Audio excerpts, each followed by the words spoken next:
Just making sure, hang on, just checking. Okay. One last volume check. All I think we're good. If we don't, Deal. and I'm ready whenever you are. Sound check. Testing. All right. First, I'm going to just welcome you all here. Thank you for coming. Kind of an impromptu event here with Dr. Duke Pesta, and he's the academic director of the Freedom Project Education. And we've been talking a lot about Common Core, and it's quite eye-opening. It's come on very quickly for people like me who just really started hearing about it just in the last few months. So it's a major story, and Dr. Pest has been a national expert on this for quite a while, longer than I knew it existed. And Hal Shurtleff, Hal, you want to come up here? And he's the regional coordinator for the John Birch Society, based down in Boston. Well, he's based out of Boston. Yeah, I just want to thank you all for the Pike Family for hosting this, and I'm also the co-founder and director of Camp Constitution, and of course the Pikes are very much involved in that. Our camp is starting up in about a month from now. We do not promote Common Core camp, so non-Common Core. I do have some materials on the table. I hope you avail yourself. One is a DVD of Dr. Pester and Mrs. Mary Black, his colleague, dealing with Common Core. This was done, I think, last fall, and a lot of things have been added since then, but it's still very good.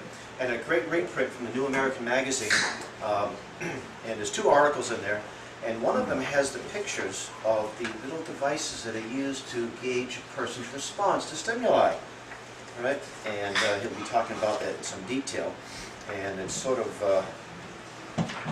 worth the price of admission. It has also a map of the states that have adopted Common Core.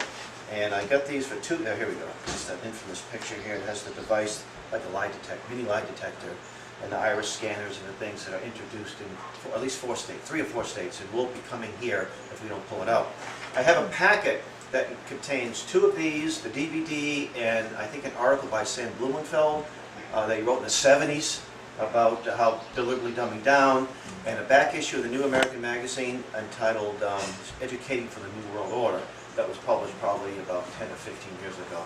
So Duke is he's given over 170 presentations just within the last year, and when he leaves here Wednesday, he'll be flying out to California to give more presentations, and he'll be back and he'll be in New Jersey for the 3rd time in the last several months. We've had a couple of modest turnouts so far, but we had him on a couple of radio shows. In fact, he was up at 5 o'clock this morning to do a 50,000 watt radio station. And tomorrow, Monday morning, he'll be in Nashua on the Karen Testament's radio show on SMN, 10 o'clock in the morning. 10 o'clock. And then he'll be in 10 in the morning, yeah. He'll be in Shrewsbury at the Floral School, Massachusetts, tomorrow at 7 p.m. And then at the State House in Concord at 1 o'clock, there'll be a press conference at the LOB building, which is across from the. And then at 7 o'clock, he'll be at the Wyndham Town Hall. This will be Tuesday. And then we'll let him go home. But we're going to have him back. He also said he'd like to come to Camp Constitution. Now, this year wouldn't work out, but we'll get him back next year, God willing. So, and I met him out in Albany, New York last October. We had a modest turnout of 750 people. And it was interesting because in the wake of just a few days, with the right information, some people are affiliated with a Christian school, they got rid of it, you know. So that's how quick this can work out. So, but without further ado, I want to just give him a warm hand. Thank you. This is his first trip, by the way, to Massachusetts and Hampshire, too. And let's hope it won't be the last. I do want to thank y'all for being here. I really appreciate the Pike family for letting us use their home. We are going to go ahead and do the Catholic. I have 2 versions of this talk, a Catholic version and a secular version. So we've got enough habits in the room, not counting my bad ones, that will allow us to go ahead and do this. So, but don't despair if you are of the enemy's party and non-Catholic. You're going to get all the information you would otherwise get. It's just filtered through a Catholic lens. I have given about 180 talks now in Common Core in 32 different states. And I've spoken to over 30 Roman Catholic bishops about Common Core, over about 150 priests in various states. And the one thing that is always true, in Wisconsin, for instance, we have 5 bishops in Wisconsin. That's the state I'm from. 5 bishops in Wisconsin. 10 months ago, all 5 of them had Common Core in their schools. And we talked to 4 of the 5 directly, and not one of them knew Common Core was in their schools. Oh my goodness. The Catholic schools who took this it's, at least initially when they took it, it's the secular educators in the schools. As we know, going back about 30, 40 years, many of the priests were pulled out of the Catholic schools, primarily because there weren't enough priests. And so they had to run the diocese. And so the presence of the priests in the schools sort of vanished for practical reasons, and secular administrators were put in charge of the schools, or many of the schools. And over the last 40 years, all these secular administrators, many of them aren't even Catholic, and a good many of them, all of them have been educated in the large public state schools, almost all of them. So we've seen a slow and steady creep over the last 30, 40 years of aligning Catholic curriculum more and more with public school curriculum. This is a big deal with Common Core, and in my state of Wisconsin, it was only Bishop Morlino, the Bishop of Madison, who knew what Common Core was when we talked to him. The good news is that in the last 10 months, 4 of the 5 Catholic bishops have now pulled out of Common Core in Wisconsin. And bishops in North Dakota, they're all starting to, now that they're seeing more of this, the bishops are being, as I think you're going to see by the time we're done today, why the bishops, now that they're hearing about this, are becoming really greatly concerned about it. So that's sort of the background on why I got involved. I've got 20 years of Catholic school myself, from kindergarten all the way through my first master's degree. And got my first master's degree and my undergraduate degree at John Carroll University, a Jesuit college in Cleveland, Ohio. My high school was Brothers of the Holy Cross, and so I've been involved with this. I've also taught in the high school. One of the reasons I got involved with this is because it had been 20 years since I'd been in a Catholic high school, and I volunteered. It was really starting to bother me that by the time I got kids at the university level, and these are kids who had had Catholic schools from the time they were in kindergarten through high school. I would get these kids in college, and their faith was completely gone by the time I had them in college. These were kids that spent their entire lives in Catholic schools, and by the time they were juniors and seniors in college in my classes, they were hostile to their faith. They were anti-American in many ways. They were materialistic, atheistic, and it just troubled me so that I actually walked across the street from my university and volunteered to teach at a Catholic school in Oshkosh, Wisconsin. And I ended up teaching for a couple of years the Bible and some theology classes, some morality classes. They weren't even teaching them there at the time. And it was interesting to me to see how far removed my experience in a Catholic high school was from the 20 years earlier when I'd been there. Outside of the crucifixes on the wall, it was very hard to tell. I'll give you one last little anecdote about it. Very nice young Catholic priest, while I was there, was trying to get into the school once a week to offer confession. And they wouldn't let him. The school wouldn't let him. Diocese school, they wouldn't let him. This man had to go to the bishop, this priest, 3 different times, and the bishop had to write a letter to the Catholic school forcing them to let this priest hold confessions on Friday afternoons. And after months and months of stonewalling, they told the priest that no one here wants that. These kids don't want that. And so sure enough, after the bishop forced the school to allow the priest in, he's got lines of 20 and 30 people for confession at lunchtime now. All right, so these are sort of the battles that we're waging here. And what I'd like to suggest is that I have quite a bit of sympathy for the public schools on this, because none of our public schools asked for this. This came from the top down, as you'll see here in a moment. This is a federal government initiative. This is in conjunction with a very small group of serious corporate people who are involved in making this happen for the federal government. The states took it. 46 states in the Union took Common Core before they even saw what it was. And so consequently, our public schools and our public school teachers were told by the state people, told by their superintendents and their principals, you've got to do this. What is absolutely staggering about this is that our Catholic schools, 176 Roman Catholic dioceses in this country, took Common Core the very first year it was available without being asked to do it. Now this to me is really shocking. Catholic schools have been educating, private schools in general, homeschools have been educating at a superior level to public schools for quite some time now. And the Catholic tradition in particular has a long and storied history of educating well beyond the public school levels. Why in the world would our Catholic schools, in the very first year this was available, begin to buy all new textbooks, begin to insert a brand new curriculum that, as you're going to see here, at its very core is atheistic and morally relative? Why would we do it? It seems to me that even if, from a Roman Catholic perspective, if you think this is a good idea, these standards, why not wait a year, or 2 years, or 3 years? Why not wait and see how it works its way through the public schools? Even the public school teachers don't know what's coming down the road with this. What was the big rush for our Catholic schools to jettison that which was working so well for them, and to immediately sign on to that without being asked? That's going to be a question that appears again and again and again. People can debate, I don't think there's much debate, but people can debate in good faith whether the standards themselves are going to be more or less useful. But all the stuff that comes with this, it's not debatable, as you'll see momentarily. So why are we doing this so quickly? What was the rush to this? So if we start here, and I'm sure this is true of most of us too, most people don't have the vaguest idea where it came from. Whenever these standards have been in your schools now for a year, year and a half, 2 years, and in all these talks I've given, the 180 of them, I usually start by asking a question. I'll ask you too. How many of you, I know we've got some educated people here because you've invited us, but how many people in this room as you sit here today would say that your understanding of Common Core is still a little vague? How many of you would say that? And still, look at that. In a room like this, we still got 90% of you. When I gave a speech to 750 people in Albany or 1,000 people in Texas, that's it. 95% of people have the vaguest idea what this is or where it came from. They've kept it absolutely secret. Right? And so what I want to start with here is a broad overview of what Common Core is. And before we do that, oh, sorry, I should set my clip up. The one bishop I think I mentioned to you, Bishop Morlino in Madison, Wisconsin. Of all the bishops I've talked to, he's the only one when he met me at the door, he said, Dr. Pesta, he said, before you start talking, let me tell you why there will never be Common Core in my schools. And he went through a long list of things. And so I said, Bishop, I don't need to talk to you, goodbye. I started to walk away. He dragged me in. We had a cocktail together here. And he let me show him the presentation, and he said, there were 5 things you taught me, Dr. Pesta, that I didn't know, so I'm really glad you did this. And he said to me, I have never authorized Common Core in my schools. My director of schools and I have had a long conversation about Common Core. We have never authorized it. He said, I guarantee you there is Common Core in my schools. I guarantee you it's throughout my schools. My job is to get rid of it. He's since emailed me to tell me he's had to pull it out of 36 Roman Catholic schools in his diocese. Right? And he's one who knew what it was. So I want to start with a little short video clip that Bishop Morlino created for his Catholic school teachers at the beginning of the school year last August. Because I think we have to set a baseline to remind ourselves what it is that we expect from Catholic education. And here is Bishop Morlino.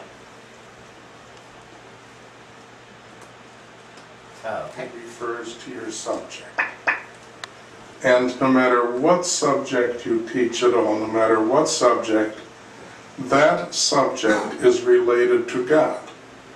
Because the subject matter about which you teach is all of God's creation, and it bespeaks God.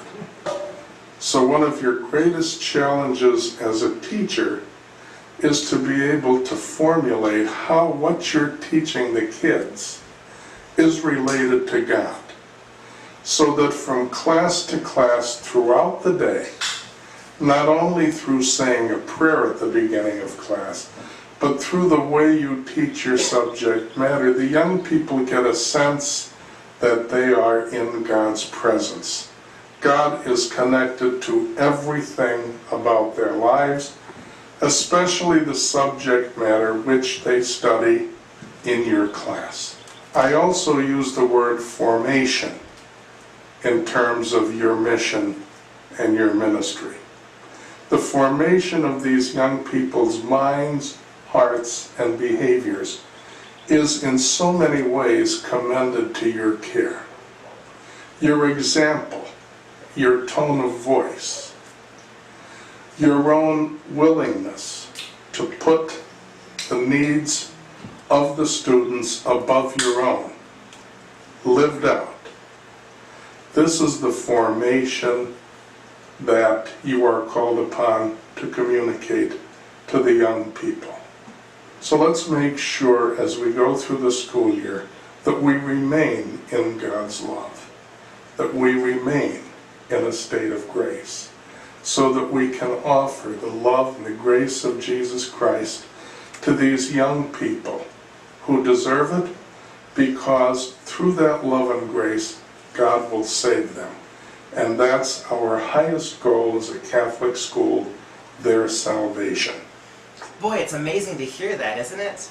Yeah, That's it. And that it's our Lutheran schools, our Methodist schools, many of whom have taken Common Core. And let's face it, the vast majority of homeschool moms and dads are homeschooling their kids for this very reason, right? Because what they want is an education that is moral. What they want is an education that inculcates Christian values. It is shocking when you think about it how far away so many of our schools have wandered from this. I'm really glad that we played that, because it sets a baseline. That the purpose of Catholic education is not primarily to educate your kids. It is to save their souls. And what I would like to suggest to you, that there is nothing, that this Common Core is the antithesis of salvation. it is going to lead kids definitively astray, and it's been designed to do that. I have great sympathy for our public schools. They're stuck with this. But we ask ourselves again, in light of what Bishop Morlino just said, how can we countenance such a rapid adoption of a set of standards that have never been tested anywhere before, that have never been tried, that have never been experimented with, right, without being asked? So what is Common Core? Common Core is simply an abbreviated term. It's used to refer to the Common Core State Standards Initiative, a national set of standards for English and math with science guidelines forthcoming. They're already feeding the guidelines into the schools for science. And let's just stop at that half sentence. Because as oftentimes happens when you have this move to federalize things that have historically not been federalized, they want to give things names that are charitably dishonest. They call it the Common Core State Standards. That's the formal term for them. And that would imply that the states had something to do with it. That would imply that all the states got together and crafted these standards. It's categorically not true. Why do they call it the state standards? I have not the vaguest idea, because the standards had been paid for, drafted, revised, finalized, validated, and adopted by 46 states before anybody in those states had a meaningful chance to look at them. And after the states had adopted Common Core, even then, when teachers, a small number of teachers and administrators actually got to look at the standards, they had no authority to change them. They had no authority to suggest changes. They had no authority to cancel out or remove anything. That they had already been adopted. So when they got to see them, it was too late to change them at all. So yet they call them the Common Core State Standards, a set of national standards for English and math. And the objective here is to have every single subject in elementary school, middle school, and high school Common Core. They've already drafted a Common Core music curriculum. They're going to have a Common Core physical education curriculum. And everything is going to be tied to national standards tests. The people who wrote this, it was written and copyrighted by 2 Washington lobbyist groups. And the 2 of those lobbyist groups are named the National Governors Association and the Council for Chief State School Officers, the NGA and the CCSSO. The NGA, now that's another one of those naming things that's a little frustrating. When you say here that the National Governors Association was behind Common Core, it's very tempting, isn't it, to imagine 50 state governors in a room hammering out education philosophy? And that would be better than what we have, but ask yourself this. What qualifies your governors to write education policy? What qualifies my governor, Scott Walker, or yours? What qualifies any governor in this country to actually be able to craft national standards in English, math, or science, or anything else? It would be better than what we've got, primarily because if the governors did it and you didn't like it, you could vote the governor out, right? But I'm going to show you something that I think is absolutely shocking. This is the copyright for the standards. And I want to suggest to you that the copyright is not owned by the federal government, not by the Department of Education, not by the states, not by governors, not by moms and dads, not by teachers or teachers' unions. The copyright for the standards that are transforming American education are owned by these 2 small Washington lobbyist groups. The NGA Center and the CCSSO, this is the actual copyright, shall be acknowledged as the sole owners and developers of the Common Core State Standards, and no claims to the contrary shall be made. Let's stop and think about that for a second. If you don't like these standards now, you can't change them. You can't vote anybody, you can't vote these people out of office. They are unelected, unaccountable. How in the world were these 2 lobbyist groups able to craft standards that are now dictating what goes on in our public and many of our Christian and Catholic schools? This is Banana Republic stuff. And one of the reasons we understand, I hope this too, that the federal government over the last 20 years, and certainly over the last 10, has been very, very jealous of its own prerogatives, right? Things that belong to it, it doesn't like to share. How could this have gotten into your schools without federal help? I took one step forward, let me take one step back. This is the copyright. Who paid for this? Back in 2008 and 2009, it was the Bill and Melinda Gates Foundation. They ponied up initially $150 million for these lobbyist groups to write the standards behind closed doors. To date, here we are 5-6 years later, the Bill and Melinda Gates Foundation has spent $2.5 billion on Common Core. Even before the standards were written, they had paid the National PTA, the National Parent-Teachers Association, millions of dollars of grants to begin to advertise for the curriculum that they had not seen. We ask ourselves, what is one of the reasons why Catholic schools took it, so many dioceses? Well, the NCEA, The National Catholic Education Association, one of the primary watchdog for our Catholic schools, has received hundreds of thousands of dollars from grants from Bill and Melinda Gates. And you understand the problem with this?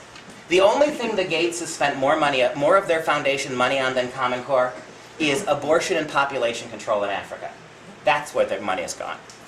And so we ask ourselves, why is the NCEA taking money, even before the standards were drafted, to advertise and promote Common Core in Catholic schools? If you go online and you type in Bill Gates Common Core payments, you will get because the Gates Foundation is a public trust, right? It's a 501c3, it's a private donor organization.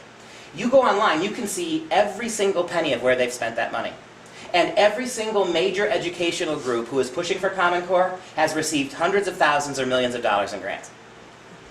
And most of that money was handed out before the standards were even written. So you got these two the National Governors Association, one sitting governor in the organization, defined it as a lobbying group, where politicians and their aides can be put in contact with lobbyists and concerned individuals to try to figure out how to move policy from state to state. These are lobbyist groups. Backed and funded by Bill and Melinda Gates Foundation, these standards were adopted sight unseen by 46 of the 50 states. Now, how did that happen?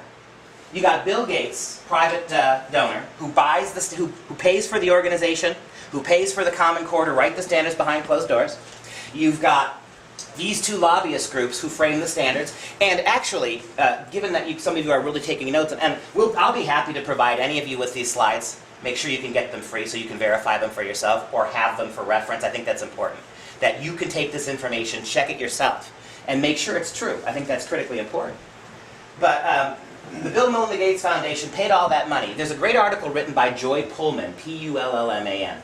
She is at the Heartland Institute in Chicago. And Joy has written a definitive article about who created the standards. There's 5 people. It traces back directly to 5 people. Chief among them was David Coleman. David Coleman is a deep-pocket bundler for the Obama administration, deep ties to Arne Duncan. In fact, he went to school, David Coleman, undergraduate school, graduate school with Arne Duncan at the Department of Education. David Coleman does not have the educational background to write standards either.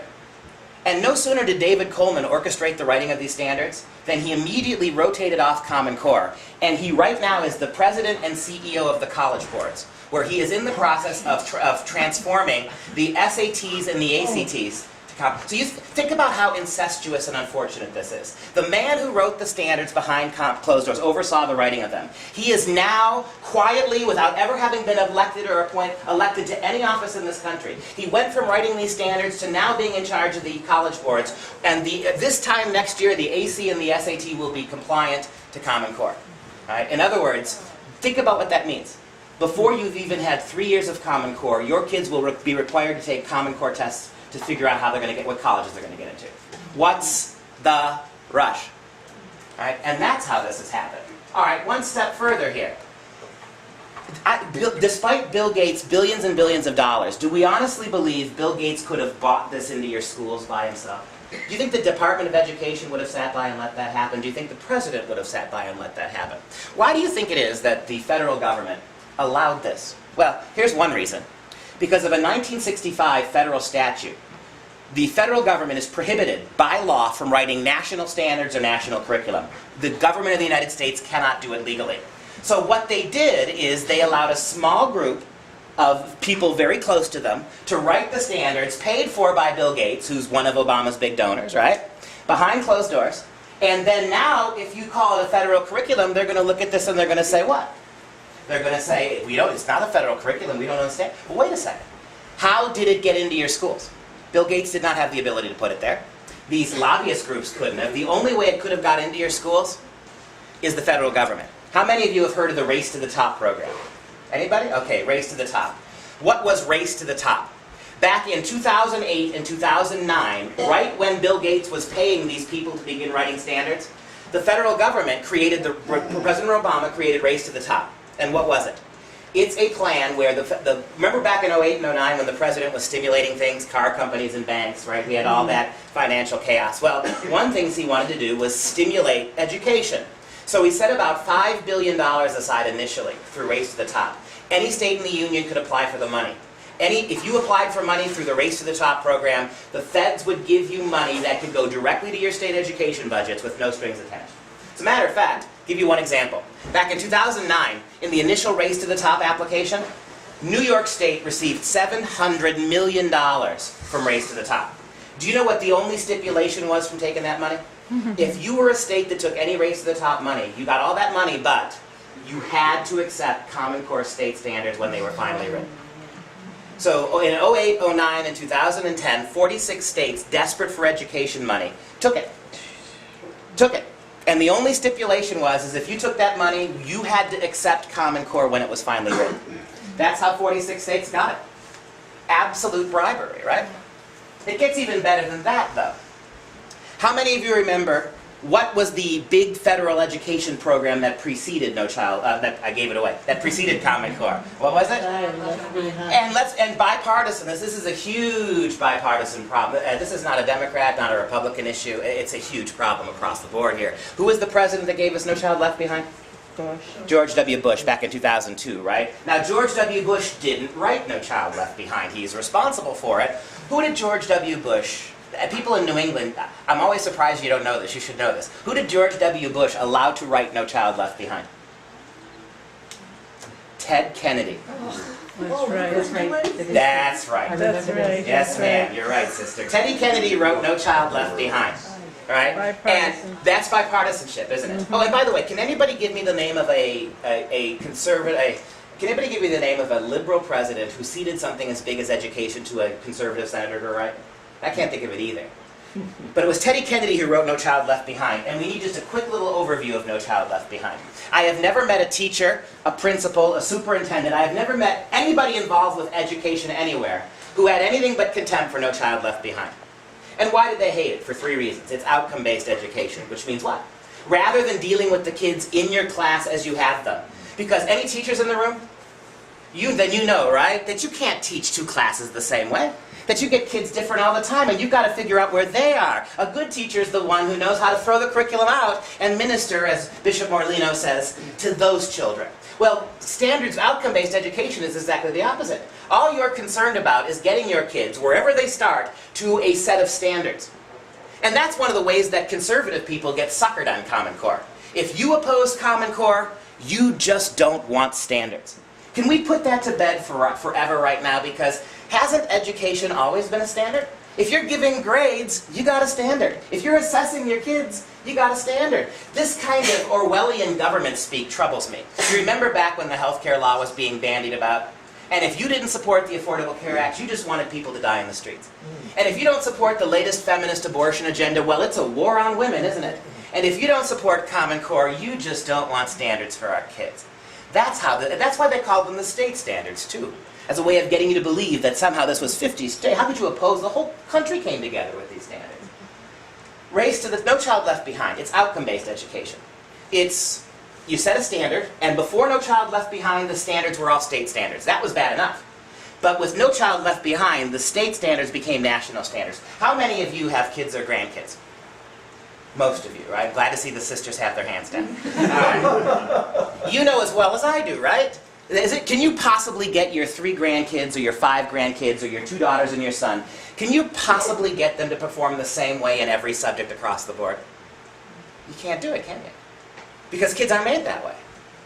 And if we can't get our kids, our 4 kids, our 5 kids, our 7 grandkids to get exactly the same grades in exactly the same subjects, how in the world are you going to do that with 60 million American school kids? But that's it. It's outcome-based, right? And if you've got a national standard like No Child Left Behind had, what's the only possible way you can determine whether your kids meet the national standard? What's the only way? It's testing, right? And so what did you get with No Child Left Behind? They call it high-stakes testing, don't they? This endless testing. Remember when we were kids, at least people who are as old as I am, right? You remember when we were kids, it was the Iowa Basics, one day in March every year. That was it. The only test you ever took. These kids are testing for days and days and days now. And when we call it high-stakes testing, it's not high stakes for the kids, although ultimately it is. It's high stakes for the teachers, right? The idea is if you can't get your kids in your class to that standard, then you might lose your job, you might not get tenure. If you're the principal of a school whose kids can't reach the standard, you may be reassigned or lose your position. All right? It's high stakes in that way. How many of you remember what happened under No Child Left Behind?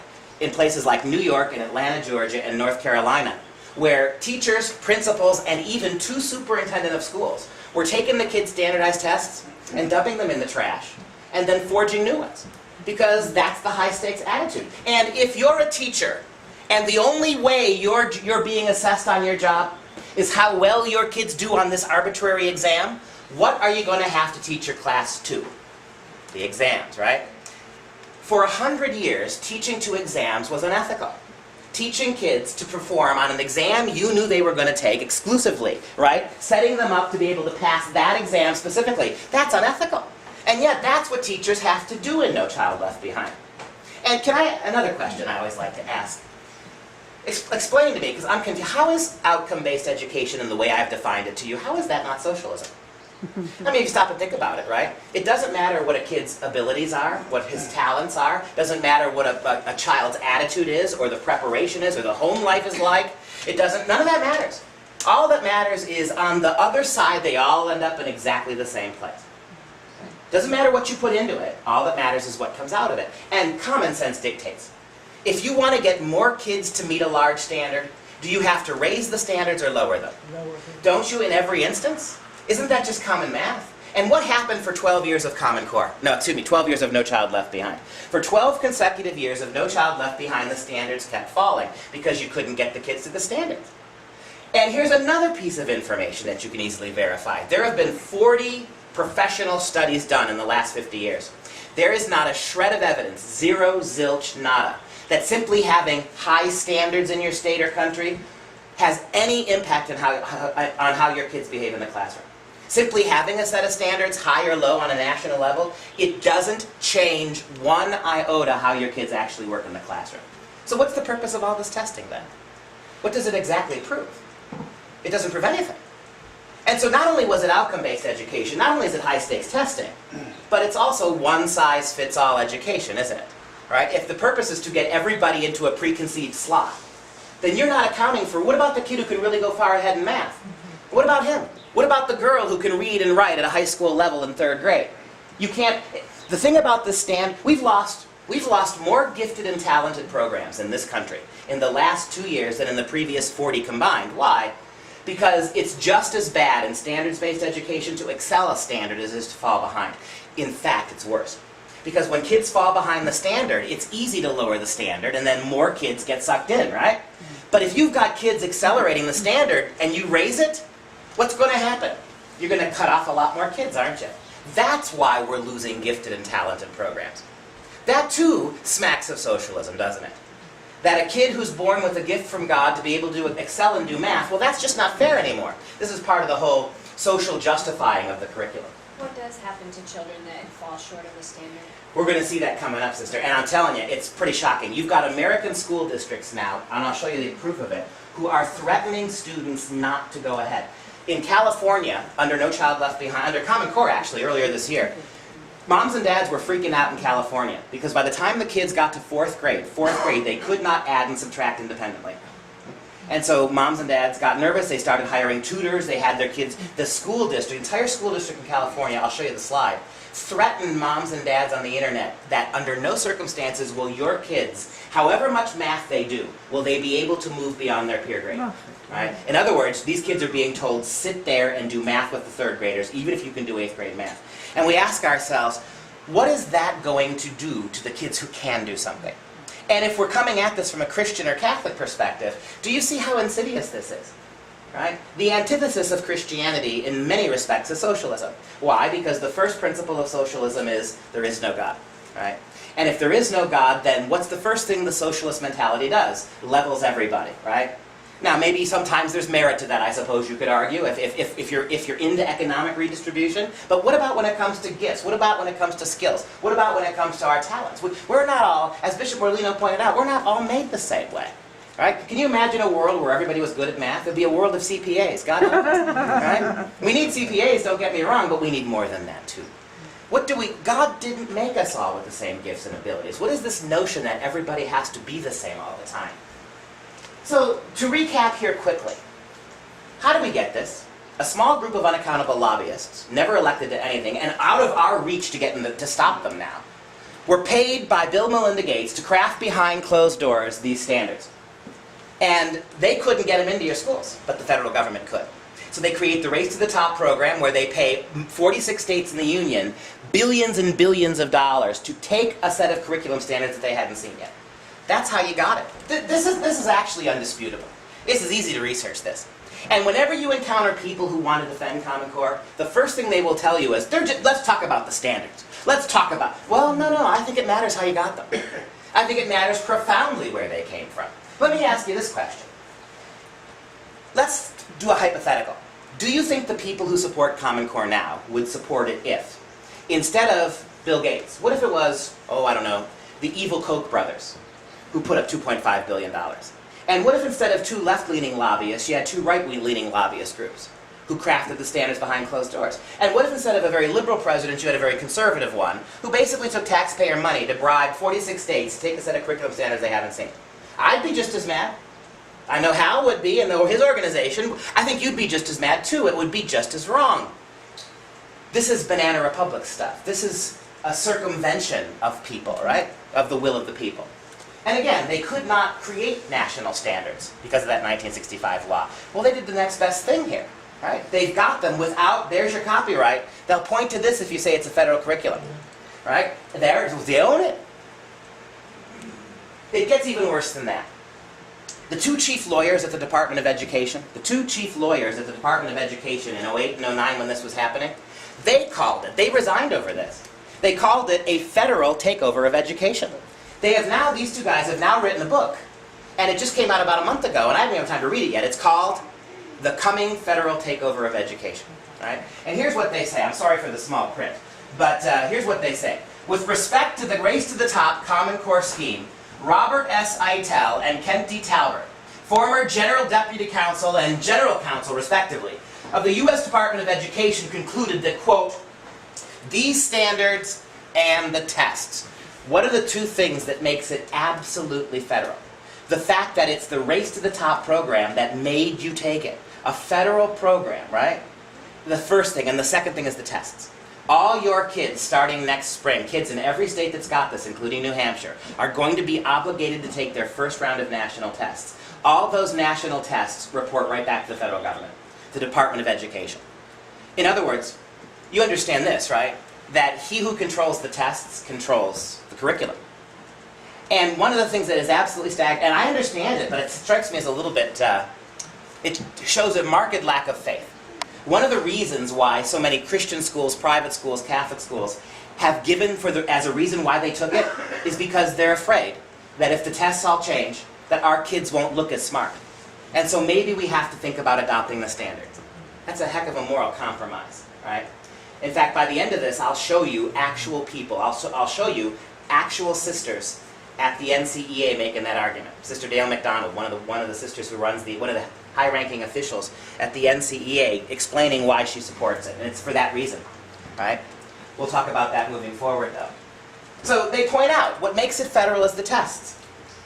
These two lawyers point out that the standards and the tests will ultimately direct the course of elementary and secondary study in most states across the nation, running the risk that states become little more than administrative agents for a nationalized K-12 program. Think about Obamacare really quickly. You know how under Obamacare now, because it's the only thing we have to compare this to, a huge takeover on a national level, right? And if you remember in Obamacare, one of the things that happened is that the states are all required to set up exchanges now. Now, the states can't offer you something different. They just administer the federal program, right? In other words, states have lost their autonomy with regards to health care. It's a federal thing now. The states can be in the business of helping the federal government run the federal program. How can that not end up being the same with education? When education does when the federal government does with education what they've done with health care, how can it not be the same? Think about this for a second. If the tests are national, and by the way, the teachers had no input on these tests. The teachers had no input in creating these tests that are going to be used to judge them. They have no input. The teachers don't get to grade them. The teachers don't even get to see them. Think about that for a second. Your teachers and your kids, you as moms and dads, you will not be able to see the tests that your kids have been measured by. And guess who owns the tests? Pearson Publishing. The second largest donor to Common Core outside of Bill Gates is Pearson Publishing. They write the tests, and Pearson just 2 weeks ago was given a grant by the federal government. They have a contract. Pearson grades your tests. Textbook companies are writing your tests, getting paid to administer your tests, getting paid to grade your tests. Pearson will get $30 for every single test your kids take in the public schools. $30. What's 60 million times 30? I'm an English guy, I'm not real sure. What's 60 million times 30? A lot of money. It's a lot of money, yes sir. And think about this, the new tests that are coming, they have a built-in 30% failure rate. They are geared so that at least 30% of American kids at a minimum will fail them, at least. And that means they'll have to take them again, right? This is Pearson. So that's what the lawyers are, that's why they quit over this, right?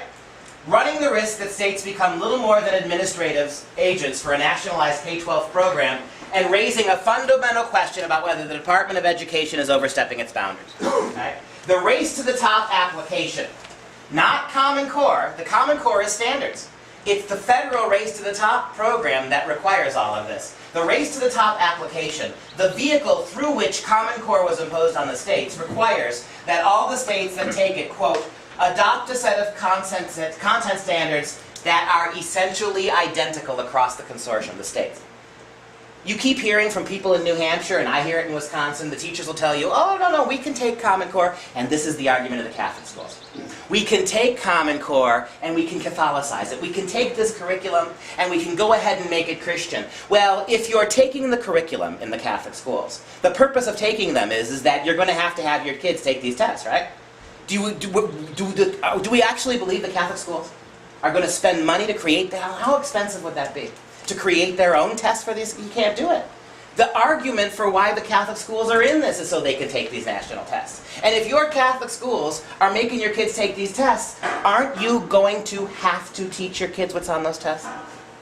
This is a shocking revelation. Bill Gates said way back in 2009, and I direct quote, when the tests align with the standards, the curriculum will follow as well. That's Bill Gates' own words in 2009.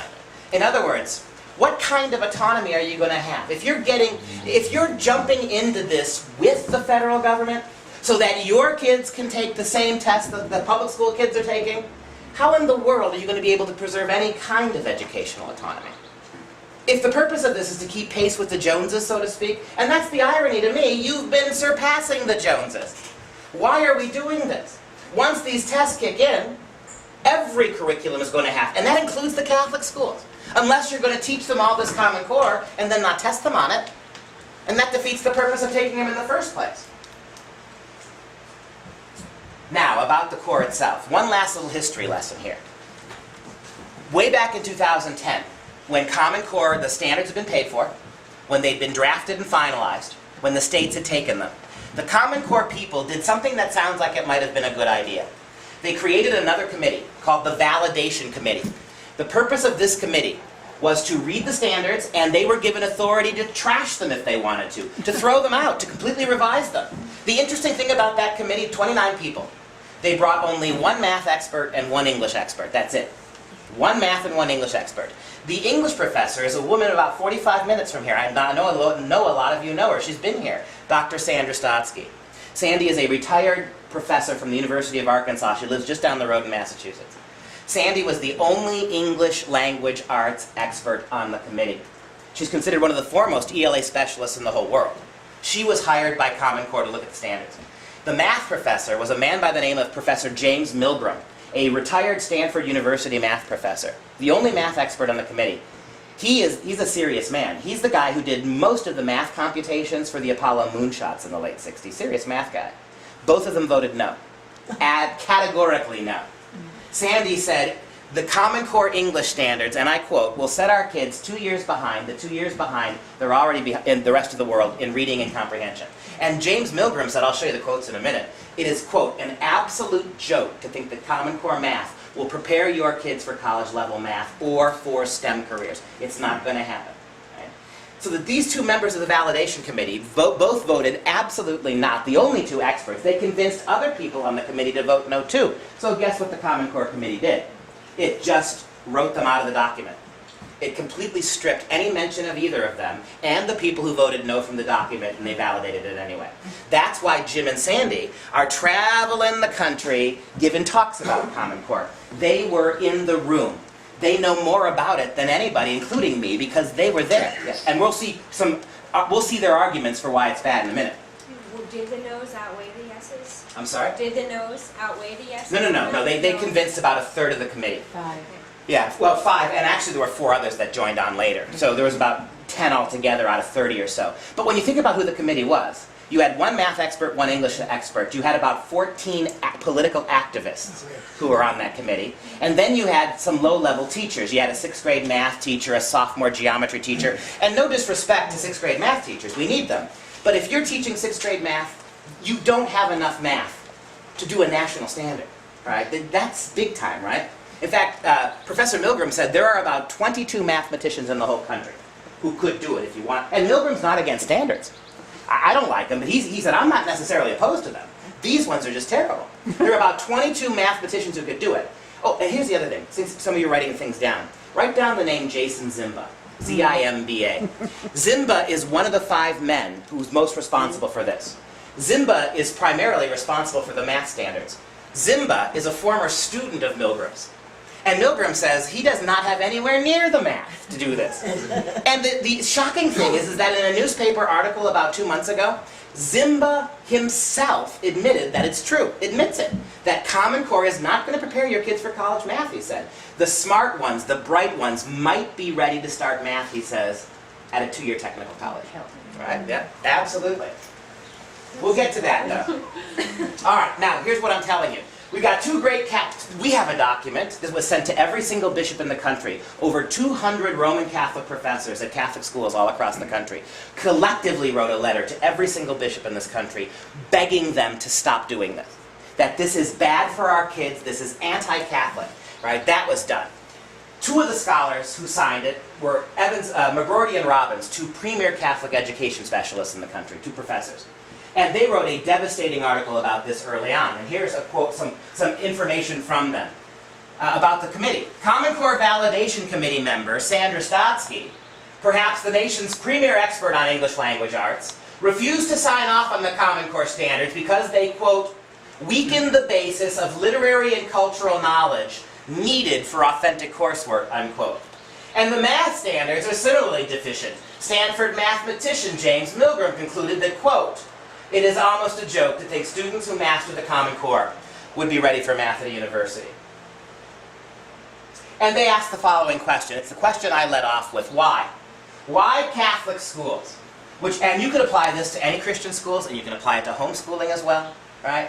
Why? Why Catholic schools, which have a centuries-old vision of the purpose of education and a track record only the most elite secular institutions can match, why they should embrace this olive drab doctrine of uniformity and utilitarianism? That's the socialist stuff I was telling you about, right? It's one size fits all is conformity and uniformity. One size fits all is utilitarianism. That we are not interested in allowing kids to be what they can be, what God called them to be. We want all kids to be comfortable knowing what every kid knows, right? Utilitarianism. Why our Catholic schools would embrace this is not clear. In what way is this mindset compatible with Catholicism, and certainly with Catholic education? The great Catholic educator and scholar, Cardinal John Henry Newman, in the 19th century, author of the visionary Idea of a University, he believed that education must be directed at the whole person, not toward forming students for predetermined professional slots. Education, he wrote, trains the intellect to reason well in all matters, to reach out towards truth and grasp it. There is no truth at this curriculum in the course of it, as you will see again very shortly. What's going on here? Now, Newman said the exact same thing that Bishop Morlino said. Our children are individuals, and our primary purpose is to form their souls. Right? How does everything you've just begun to hear, from the way it was implemented to what its ultimate aims are, how does that forward this? And we've got Miss Phyllis Schlafly, right? One of the great Catholic apologists, one of the important Catholic intellectuals of her generation. She was on, in her typical Phyllis Schlafly way, she was on this way before anybody else. Over a year ago, Schlafly wrote her own letter to every bishop in America, about 6 months before the Catholic professors did, where she warned the schools, warned the bishops about the schools and what was happening. She starts by saying, everything I just told you, why? If these standards are so obviously better, so uniformly, transparently better, why? Why did such superior academic standards necessitate such underhanded tactics? Why? You know, and the other thing that's really shocking is that you talk to Catholic moms and dads, and I've talked to them in 32 states now. They had no idea this was coming. Nobody told them, nobody explained it to them, nobody ever sat down with them and said, this is why we're going to do this. No one has given them any input on this whatsoever. Every bishop I've talked to when I've showed them this, the first words out of their mouth, subsidiarity. The Catholic notion of subsidiarity, right? That parents are the first, the most immediate, the most primary educators of their kids. Nobody, not bishops, not popes, nobody has the ability to step in between a mother, a father, and their child when it comes to education. They were not consulted here. They were not included here, right? Nobody was. The bishops themselves, who oversee the Catholic schools, and I've talked to over 30 of them, only one of them even knew what Common Core was. And in almost every single diocese, that had been put in their schools 6 or 8 months before the bishops even heard about it. Okay. And Schlafly goes on to say, directly from her letter to the bishops, as the standards began to be implemented during the 2012-2013 school year, parents noticed disturbing changes in homework, textbooks, and tests. Suddenly, Euclidean geometry was displaced. Let me stop there for a second. Milgram points this out. We've been doing geometry the way Euclid taught us 2,500 years ago. It has given rise to the Empire State Building and to the Golden Gate Bridge. It put a man on the moon. It's gone now from Common Core math. In fact, this is interesting. The only aspect of Common Core math that's ever been tested anywhere in the world is geometry. The Russians did it 3 years ago for about 6 months. It was so bad that they yanked it out of their schools mid-semester. That's how your kids are going to be learning geometry now. It is completely counterintuitive. Suddenly, Euclidean geometry was displaced. Children were instructed to add in columns from left to right, and conceptual math replaced fundamentals. In language arts, close reading strategies forced students to read text in a vacuum, or without the encumbrance of what was deemed privileged information. Let me give you an example of what that means. One of the exemplar texts for Common Core in English is the Gettysburg Address. That's a good thing. I certainly want my kids to read the Gettysburg Address. When the Gettysburg Address is taught in Common Core, the teachers are not allowed to mention the Civil War, Abraham Lincoln. They're not allowed to provide any cultural background, historical background. You read the Gettysburg Address as a document that's completely contained. Why? This is the actual argument of Common Core.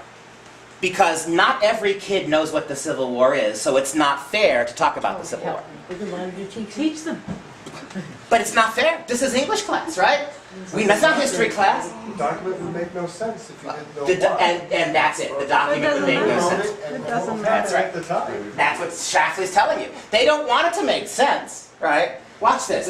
You'll get more of a hint on If they this. could get away with not teaching it at all, they would.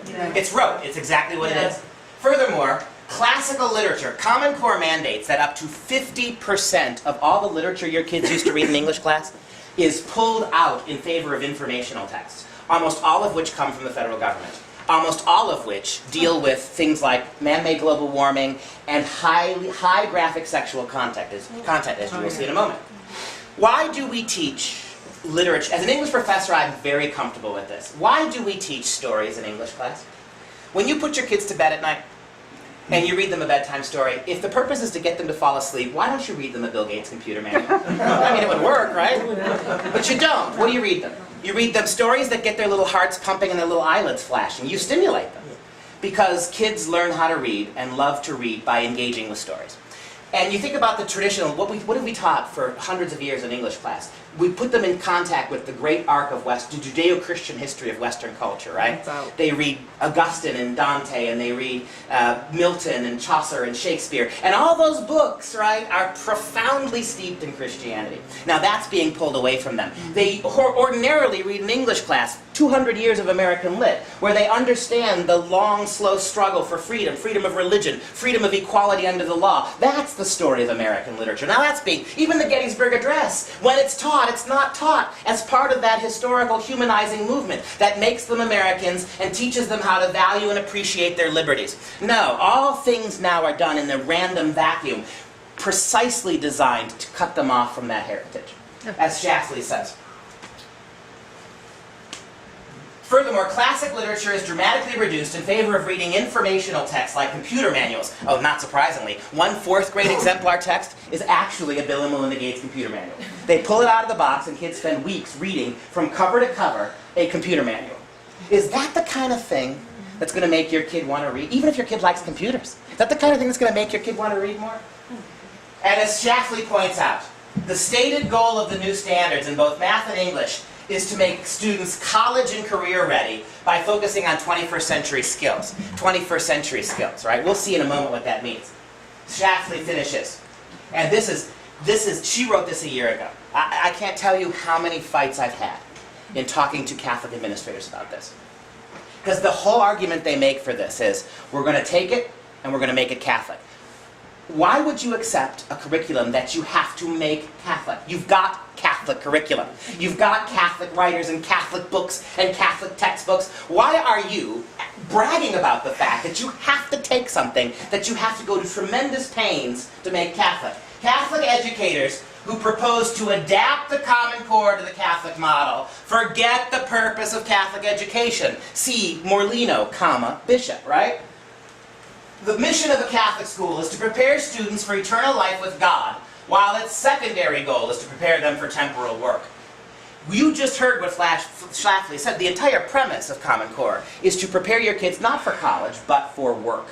To slot them into workplaces, right? And if you want kids to be good worker bees, they don't need Shakespeare, and they don't need Dante, and they don't need calculus. But in what ways are their lives going to be diminished by that? How do Catholic schools accomplish this? They accomplish this by pursuing truth with a capital T, and by seeking to acquire knowledge for its own sake. In contrast, the goal of Common Core is the narrow training of students to become mere functionaries slotted for earthly success. Catholic educators should be leery of any standards that create automatons rather than humane individuals. I'll give you one, I could tell you stories all night. I'll give you one. Up in Green Bay, near where I live. All right, we went to Bishop Ricken, and God bless him, he got it right away. Bishop Ricken. Merlino never took it. Bishop Ricken became, in Green Bay, the first bishop in the entire country to formally pull out of it. And Bishop Ricken went to the National Council of Bishops last fall and made a point of becoming the first bishop publicly to warn the council. So much so that the Council of Bishops, put together a committee of bishops whose job it is to begin to look at Common Core. That's progress, right? But one of the things that Bishop Ricken did after he heard us talk about this is he required his education people in Green Bay to sit down and listen to this presentation. I went through the whole presentation. They weren't happy about it, but the bishop told them to. I went through the whole presentation, and at the end, I had about 40 textbooks that were being used in Green Bay schools for elementary school kids. We went through page by page and held up to the administrators all these lessons that were shockingly anti-parent, anti-Christian, for kids as young as second grade. There's one second grade short story called The Tale of the Gasping Garbage. And it was all about these two little girls, these two little 7-year-old girls who were junior detectives, kind of like Hannah Montana, and that worked out really well for Miley Cyrus, didn't it? Hannah Montana, two little girl detectives. And what these two 7-year-olds do, at one point they're solving a case, right? There's this garbage cans are blowing up all over town. These two little girls call their mother and say, Mom, we will not be home tonight. We'll see you in the morning. We're going to be out all night at 7 solving this mystery. Just stuff like that riddled throughout these books. Things that divorce parents from students, that make parents the ridiculous pawns. And when I showed this to her, one of the principals, Principal Jane said, well, Dr. Pesta, don't you see? This is a perfect opportunity for our Catholic school teachers to unteach a bad lesson. And my jaw dropped. I said, so you're admitting, A, that it has to be untaught. And you're going to count on your Catholic school teachers, many of whom aren't Catholic, all of whom have been trained by the public schools. Almost all of them have been trained by the public schools. You're going to count on them to take time to unmake it. And then I showed her the books, the Common Core textbooks. Now, it's not just the story. In the margins, you get all the questions you're supposed to ask the kids. At the end of every story, you get all the test questions made for you. And they all conform to the parents don't matter model. You're telling me that your Catholic school's teachers in 2nd grade are going to teach that story and then completely rewrite the quizzes, completely rewrite the questions, and the exam. It's not going to happen. And you've conceded that your purpose is to bring in something this bad? And then you're going to rely on the teachers to have to unteach it? And that was the argument. And it's wrong to unteach it. It should never have been taught. Why? You've put it in their heads. Into their heads. Right, exactly. Think about that with any other subject, right? Let's have them watch pornography for a whole semester and then convince them that they shouldn't watch pornography. You can't unsee certain things, right? And I have a longer section of this in the secular talk, but I did want to pause for a moment. One thing you're going to find is that anybody who opposes Common Core is immediately written off as a right-wing lunatic. That's all they've got. The fact that they will not stand up and debate this. I have begged and screamed and pleaded with people. We'll be respectful. I'll shut up and listen when it's your turn. Debate us. They won't do it. They won't talk about this. And the Catholic schools won't either. The Catholic educators won't either. What's really remarkable is that I just want to take a moment because when you hear that, you're going to hear that if you oppose Common Core. You're the right-wing fringe. I would just like to take a moment and show you some of the right-wingers who oppose this. How about the New York State Teachers Union? Is there any way you could take the 5 words, the New York State Teachers Union? Can you put those words in any order and get conservative out of that? That's not possible. Yet, in January of this year, the New York State Teachers Union voted unanimously to reject the standards, and they called for the immediate firing of the superintendent of schools who brought them to New York. Now, why did New York react that way in January? And New York is by any means no red state, is it? Well, there are 3 states in the Union, New York, Kentucky, and Florida, that have had Common Core for 2 and 3 years longer than you have. They're the test states. In those 3 states, kids have already gone through 2 full years of Common Core testing. And in New York, remember the $700 million New York? Their kids plummeted from the 80th percentile, 79th percentile in reading and math all the way into the 30s for 2 consecutive years. Yeah. And not only that, the teachers who all kept saying, oh, we can, just like the Catholics say, we can take it and we can do better than it. They did that. They tried to do that the first year. And guess what never appeared on the test? Anything other than Common Core. So the second year they had to stop teaching anything other than the standards, right? Remember what Bill Gates said? When the tests align with the standards, you will not be in control of what you teach anymore. And that's a design feature for these people. So I'm going to share one. How about that's the New York State Teachers Union. That was January of this year. How about February of this year? When the NEA, the largest, most powerful union in the country, the National Education Association, in February of this year, called the implementation of Common Core so completely botched that it had to start over. The NEA pulled back its support for the standards and will not endorse them as they are currently written and administered. That's the largest teachers union in the country. And then how about this? This is my favorite. 1 month ago, the Chicago Teachers Union. The Chicago Teachers Union. President Obama's backyard. The most radically progressive teachers union in the country. With all due respect, this is the teachers union that 2 years ago, the Chicago Teachers Union, that voted in a curriculum that would mandate the teaching of masturbation skills to kindergartners. That's the Chicago Teachers Union. They, 1 month ago, profoundly and disturbingly rejected Common Core. Here's what Karen Lewis, the president of the Chicago Teachers Union, said in May of this year. Quote, I agree with educators and parents from across the country. The Common Core mandate represents an overreach of federal power into personal privacy, as well as into state educational autonomy. Common Core eliminates creativity in the classroom and impedes collaboration. We also know that high-stakes standardized testing is designed to rank and sort our children, and it contributes significantly to racial discrimination and the gender achievement gap in America's schools. And she's 100% right of this. Karen Lewis, if you look her up on Wikipedia, I urge you to do it. She is to the left of Bill Ayers. And if you bumped that, I don't mean that as an insult. If you bumped into Karen Lewis and told her that, she'd shake your hand and thank you. She's very proud of that. And she is 100% right about this. Now, why are the Chicago Teachers Union the most reliably progressive, materialist, atheist teachers union in the whole country? Why are they rejecting this? Because it's bad for kids. It wasn't written by teachers. It's not overseen by teachers. right? That's why. Is it so bad for kids, or is it their loss of control? Well, I don't believe that Karen Lewis, and there's a whole bunch of things in the middle that the right and the left agrees on. That's some of it. But there are many things that the left doesn't like about it, and the right doesn't like about it that don't overlap. What's shocking is in this polarized world of ours, you can see the right and the left having so much in common about this. I want to simply suggest to you that when they tell you this is a right-wing issue, you put up Karen Lewis's picture. You put up the NEA. You put up the Chicago Teachers Union. How about the Occupy Wall Street movement? There's a right-wing bunch, right? They absolutely oppose Common Core. Why? Because of the crony capitalism. It's been estimated that up to 70% of American school districts are going to have to be upgraded, either a little or a lot with regards to technology, because none of these tests are ever taken on paper anymore. It's all computers, and you don't get a copy of them. It's all copyright-protected computer tests, which means as soon as your kids take them, no one ever gets to see them again. And so up to 70% of our school districts are going to have to be upgraded. Whose computers do you think are going into those school systems? You think it's going to be Apple computers? Right?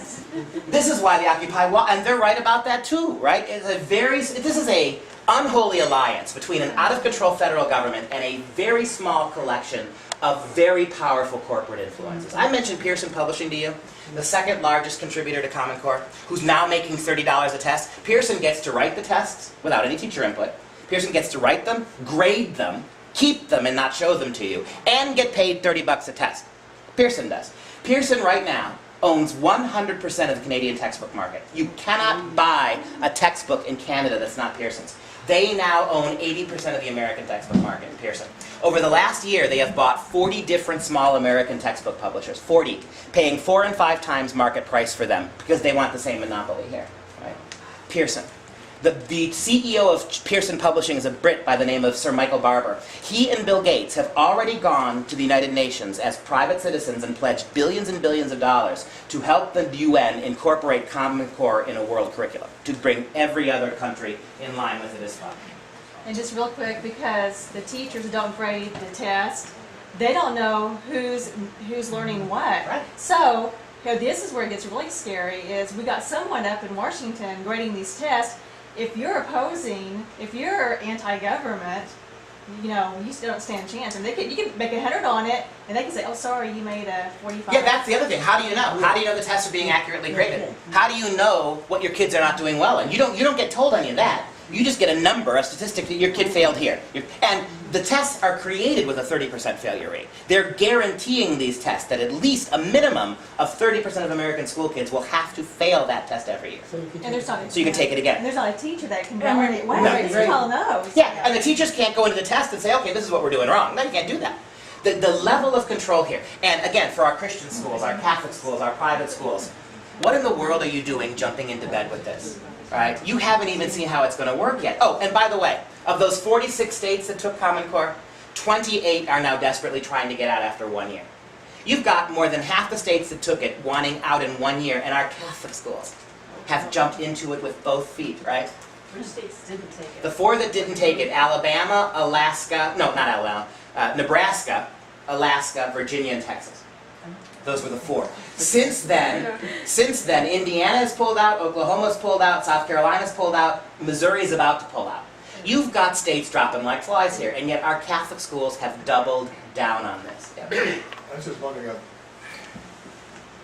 see this as a train wreck, but why would Bill Gates, a pretty smart man, and probably the richest man in the world, or at least top 10, why would he hire someone like Coleman? Why would he want to do this?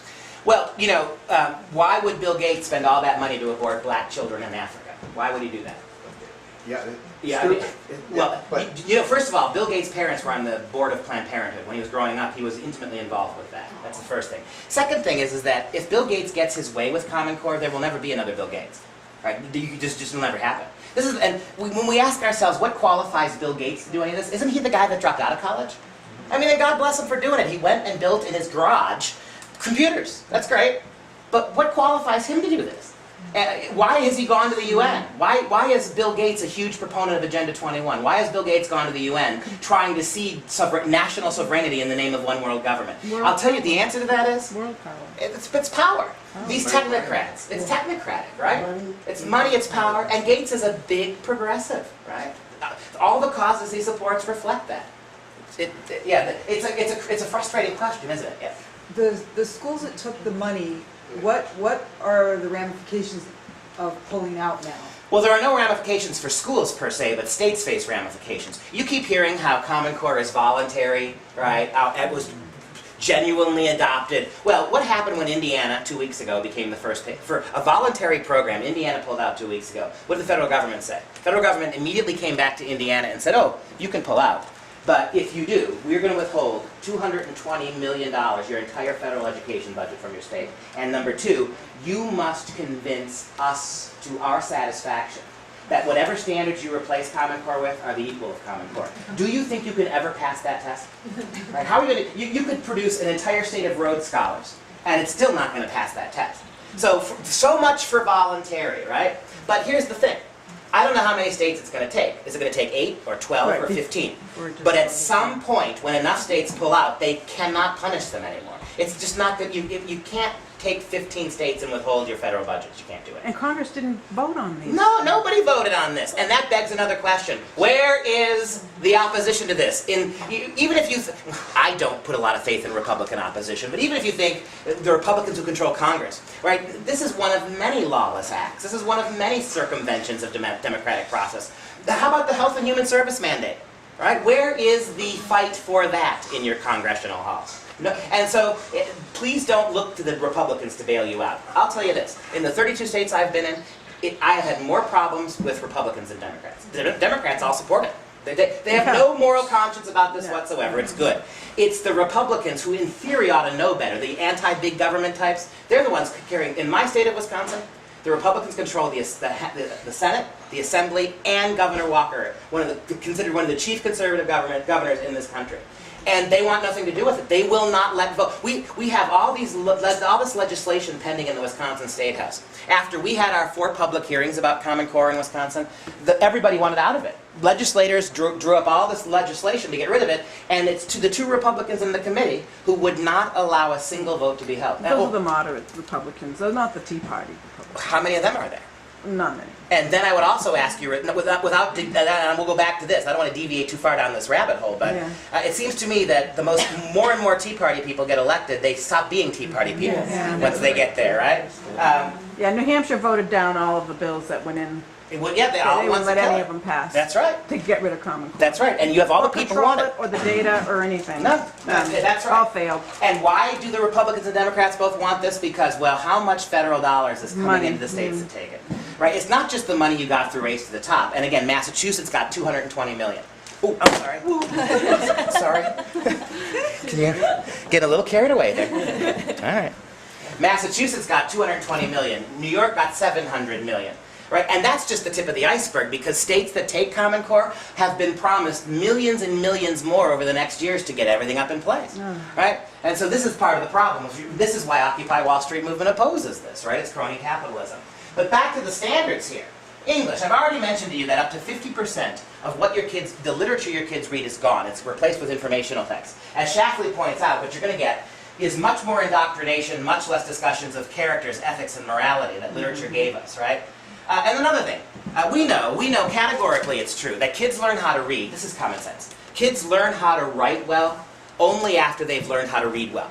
When you sit down to learn a foreign language, you don't start writing it. You have to read, you have to acquire.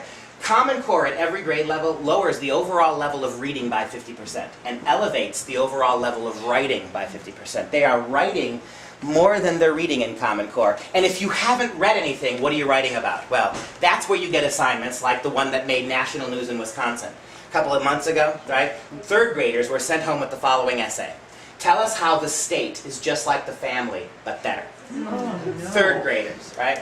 And let me give away the game here. If you ask me in one word what Common Core is about, one word, if you could only give me one word, I would say statism. It's convincing your kids that they belong first and foremost to the government, and not to moms, not to their faith, not to their religion.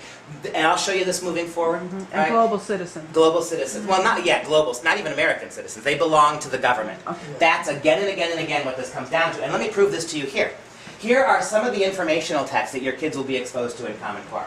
When your child's a freshman in high school, he's going to read Recommended Levels of Insulation, a report released in 2010 by the EPA and the Department of Energy. It is a boring, long government regulatory document that tells you the environmentally correct way to insulate new buildings. I read that. You did. And you were a lot younger before you read that, weren't you? Do you understand that this is, and Sandy, Been awake since. Sandy Stotsky estimates that about 35% of all the informational texts are man-made global warming and it's all America's fault. And there's no critical thinking involved. There's nothing that challenges the paradigm. It's again and again the same stuff. How about for science? You're reading President Obama's own executive orders. How about for juniors in high school? President Obama's Executive Order 13423, strengthening federal environmental, energy, and transportation management. How about the evolution of the grocery bag? Oh, help me. A long essay. Spoiler alert. Paper and plastic are both bad, and America's destroying the planet.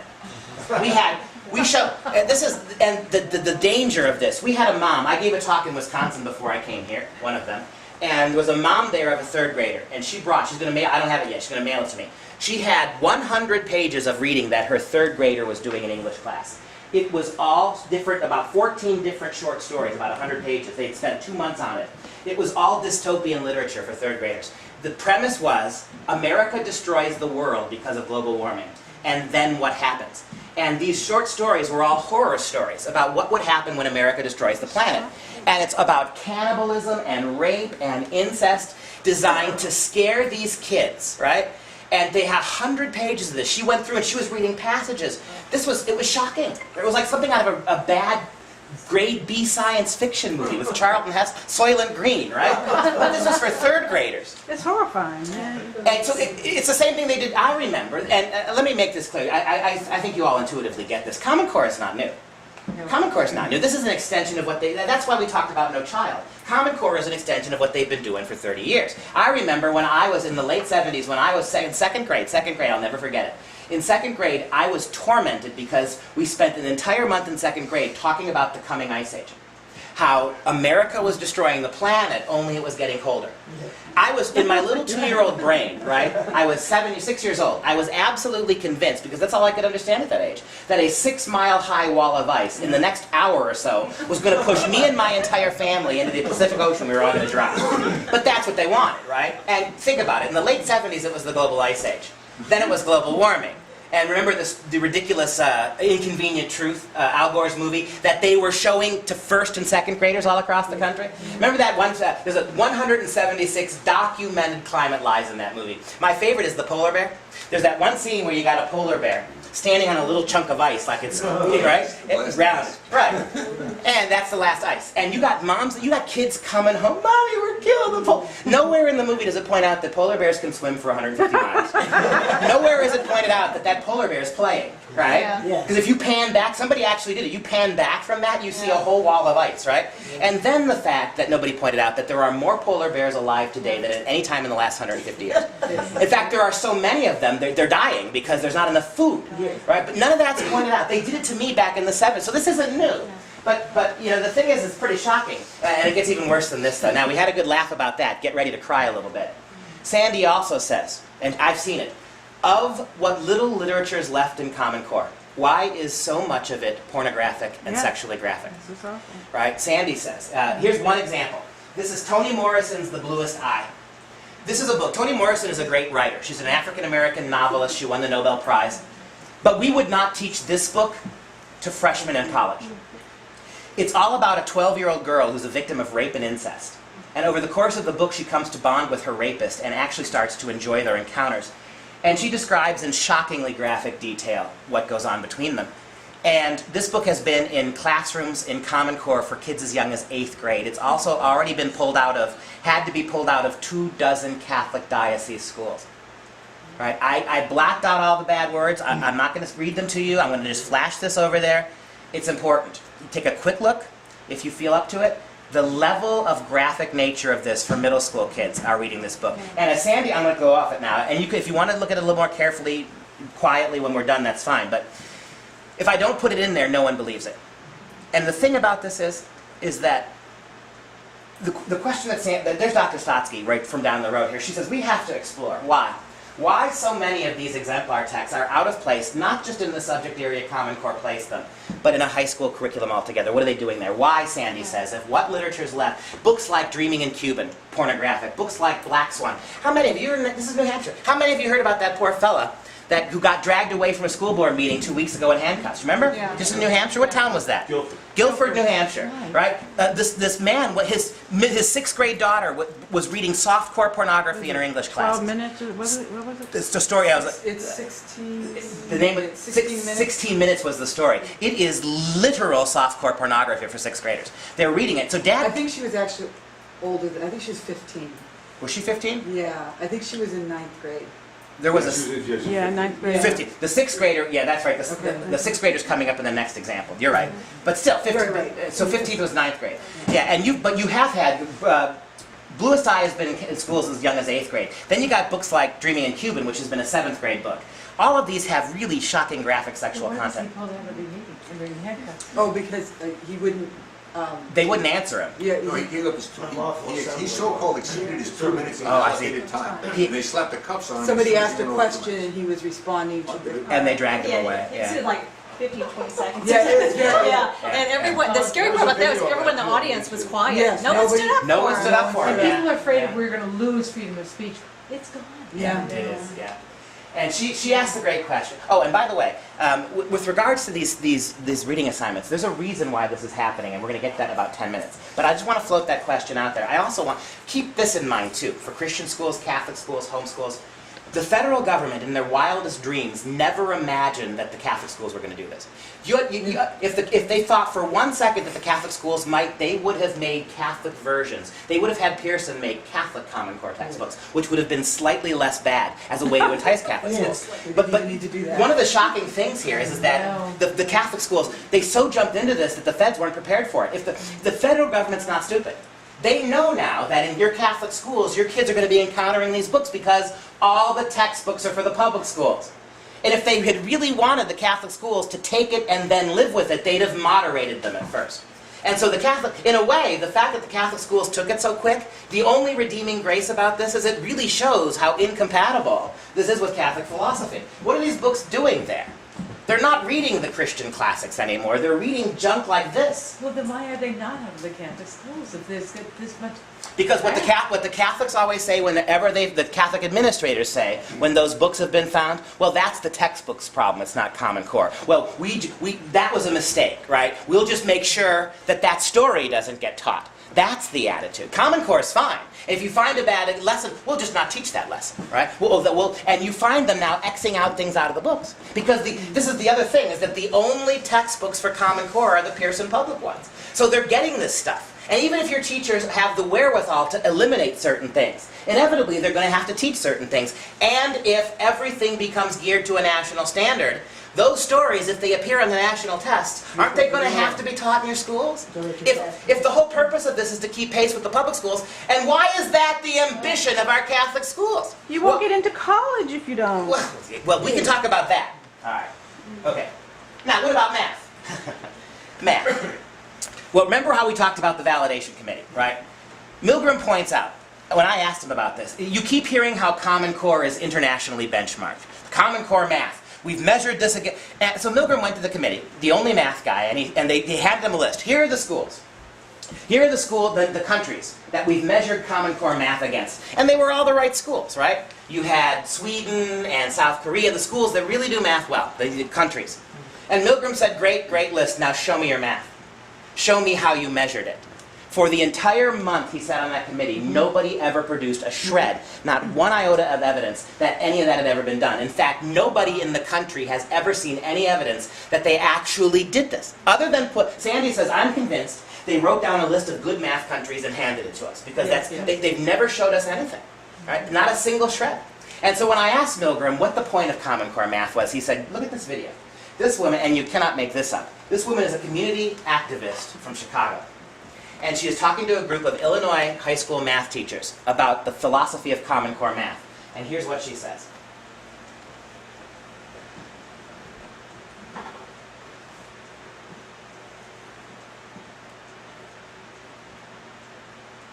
Oh, I jumped ahead, sorry. This is the second clip. Here's this clip. Go back and start it again. Here you go.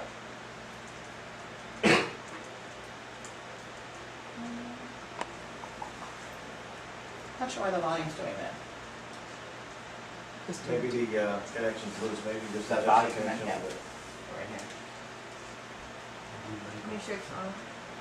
Do you know how to, I don't know how to do Button that. on the side is a blue. So the problem is it's not a Bose speaker. Yeah.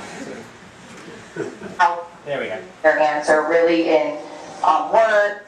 Is that too loud? I can turn it down here. I can turn it down here. All right. Yeah, it's on. It just somehow got turned off. I think it was dormant for too long. Yeah, I turned itself on.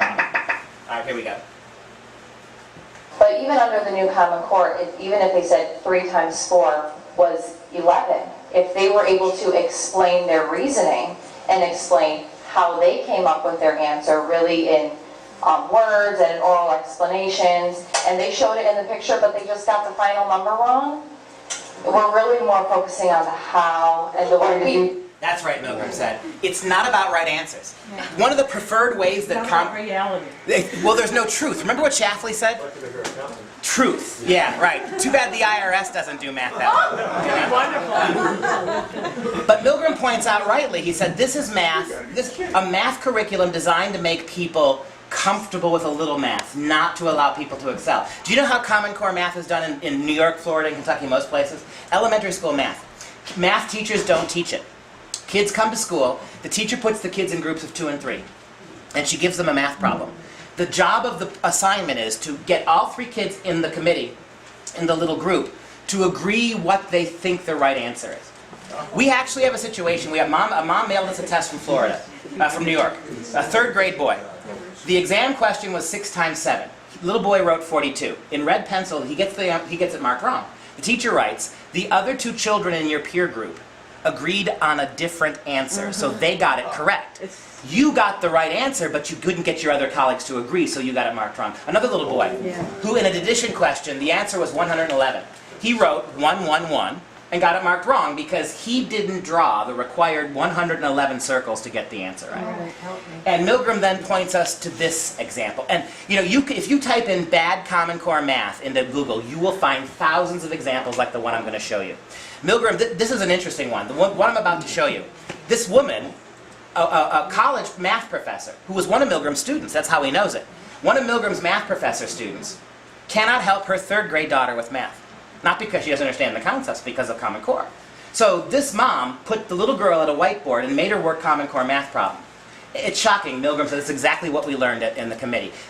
Watch this little clip here. You'll get a sense of this. Here's the difficult question. Here's the difficult question. This little girl's got to add 3 numbers. Add the numbers 1568, 1423, and 680. So what I want you to do is, can you solve that problem showing me the way that you learned how to solve it in school? Okay. And talk to me while you're solving it. So we learned that a big square like this is 100. So we could make that 100 into a cube, which would make 1,000. So if 100 is a square, then a cube is 1,000.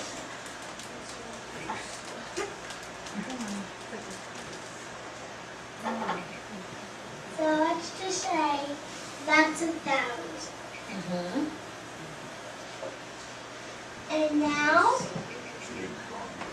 we still have to do 500. Could make that into 5 sheets. Do you notice how nobody's adding anything?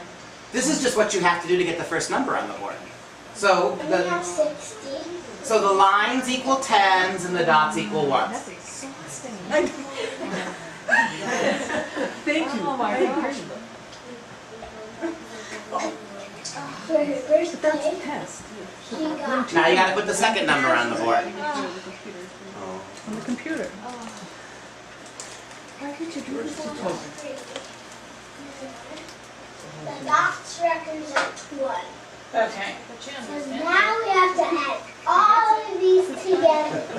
So you could make 1,000. All of these together is 400. Now you need 600 more. So now I'm going to write the numbers down. So we have 1,000 plus, well, let's just say 3,000. Because we have 3,000 plus 100. So now we can erase all these sheets and hundreds of tests. So maybe you can just add, that gives us a total of 3,763. Okay. Now that problem you just solved took about 8 minutes. Yeah, Okay. that's what we're doing in school. But at home, I'm taught how to stack. And we're not allowed to do stacking. You are not allowed to do stacking math in Common Core. You do not get credit for it if you do this.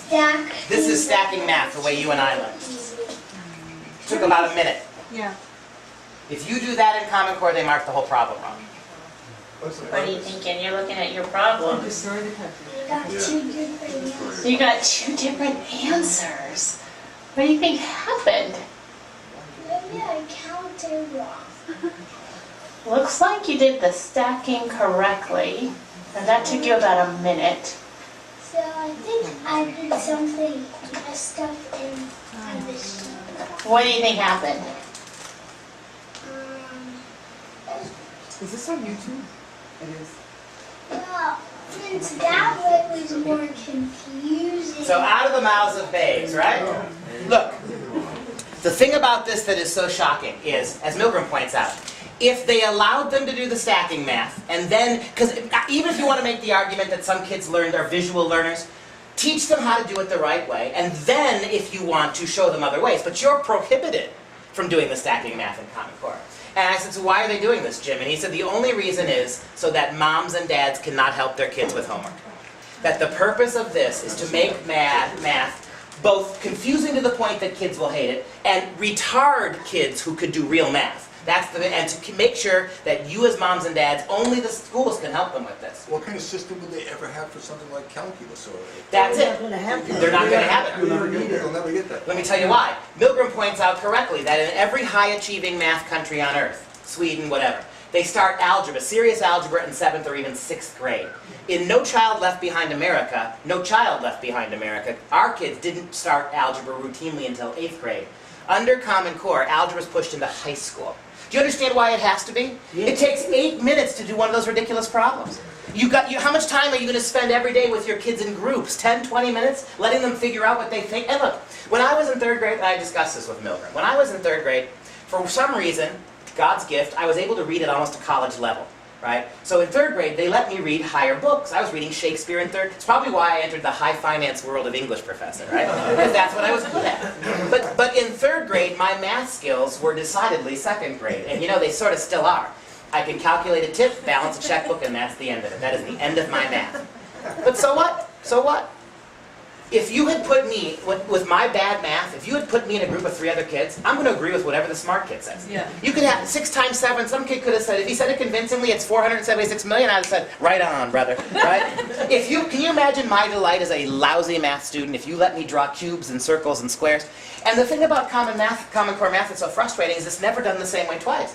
If every time in every Common Core problem, a square was 100, a cube is 1,000, then we could figure it out. But it's always something different. Sometimes it's wavy lines and dots and dashes. You're not going to believe this. In one Wisconsin assignment, because we're the dairy state, kids in elementary school are only allowed to add and subtract by drawing cows. And you have to draw enough cows so that you can count the legs to get the right answer. And if you don't draw the cows, you don't get credit for the problem, right? And so, this is the most staggering thing. I've mentioned this to you. You now have, because you cannot have students accelerate the standards, you now have things like this. This is on the website, or it was as of last week, it was up there for 3 months, of the entire Irvine Unified School District, all the schools for Irvine, California, Orange County. Moms and dads, as I said to you earlier, were freaking out because their kids couldn't add in 4th grade.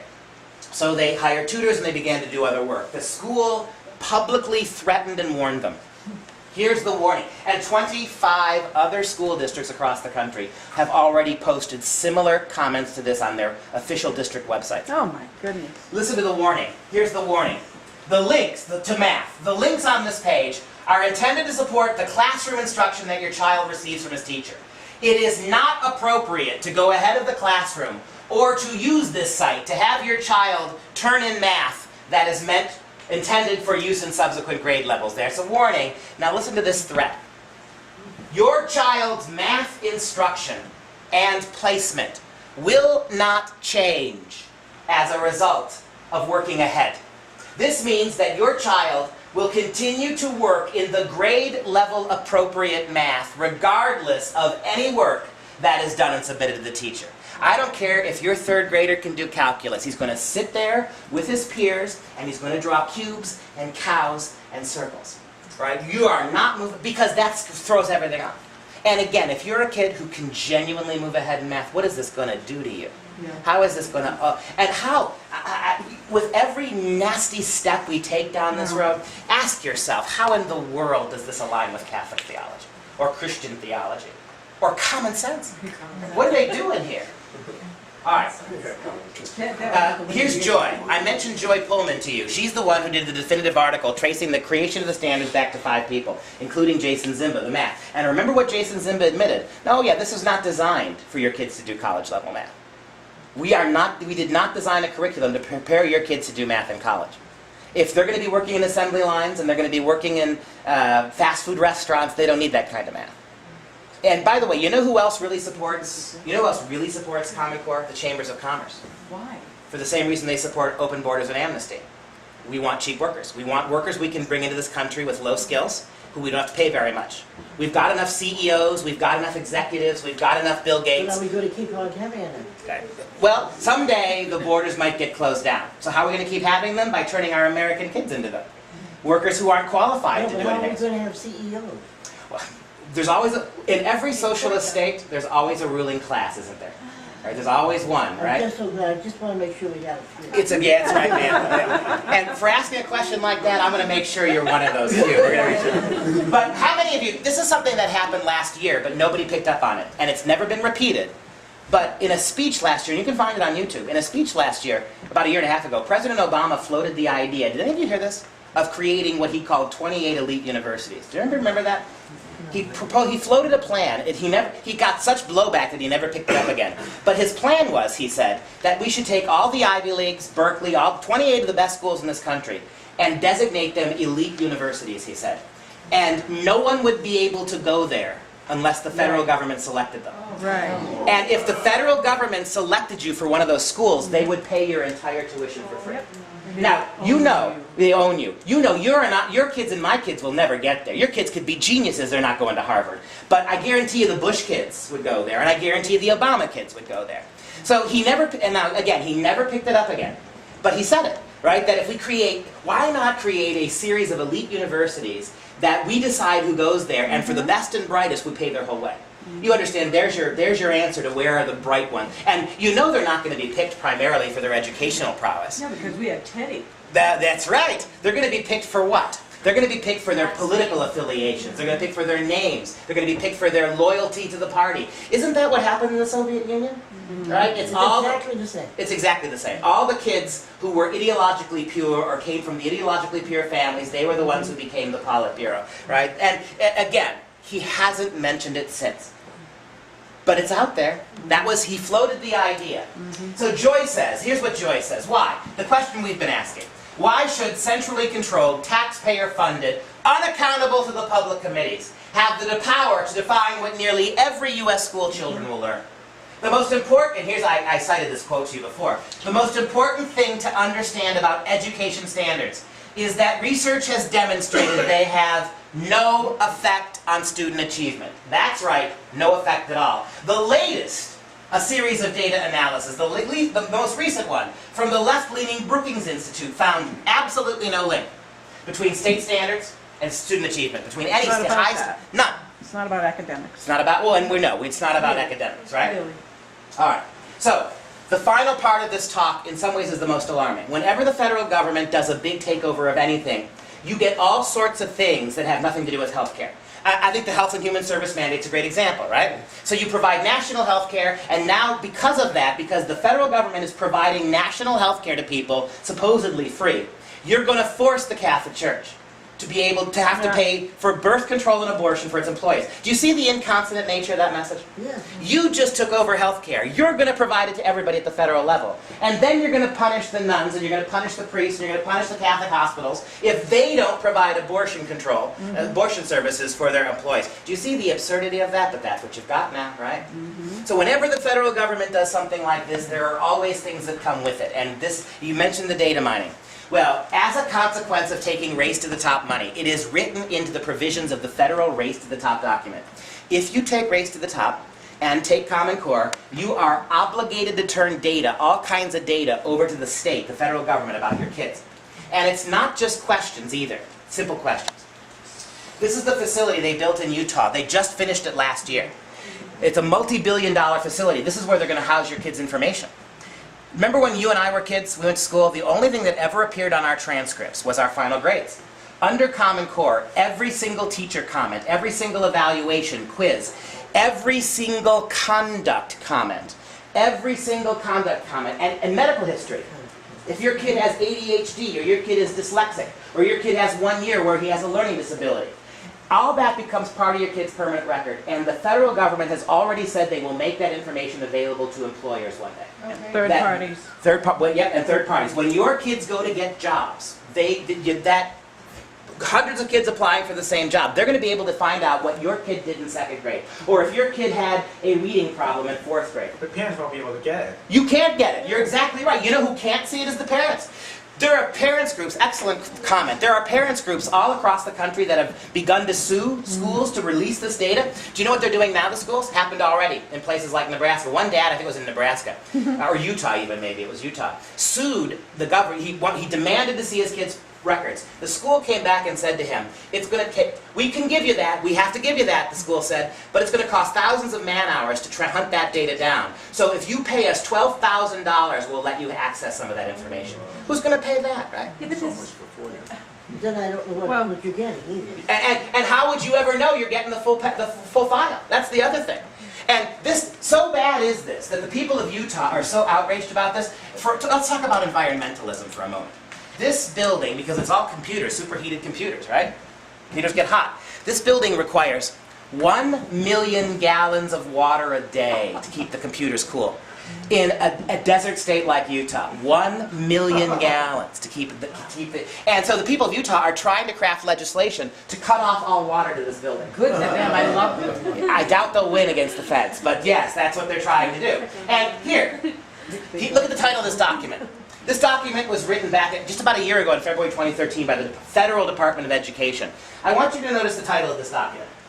This is what they think education now is. How do you succeed in education in the 21st century?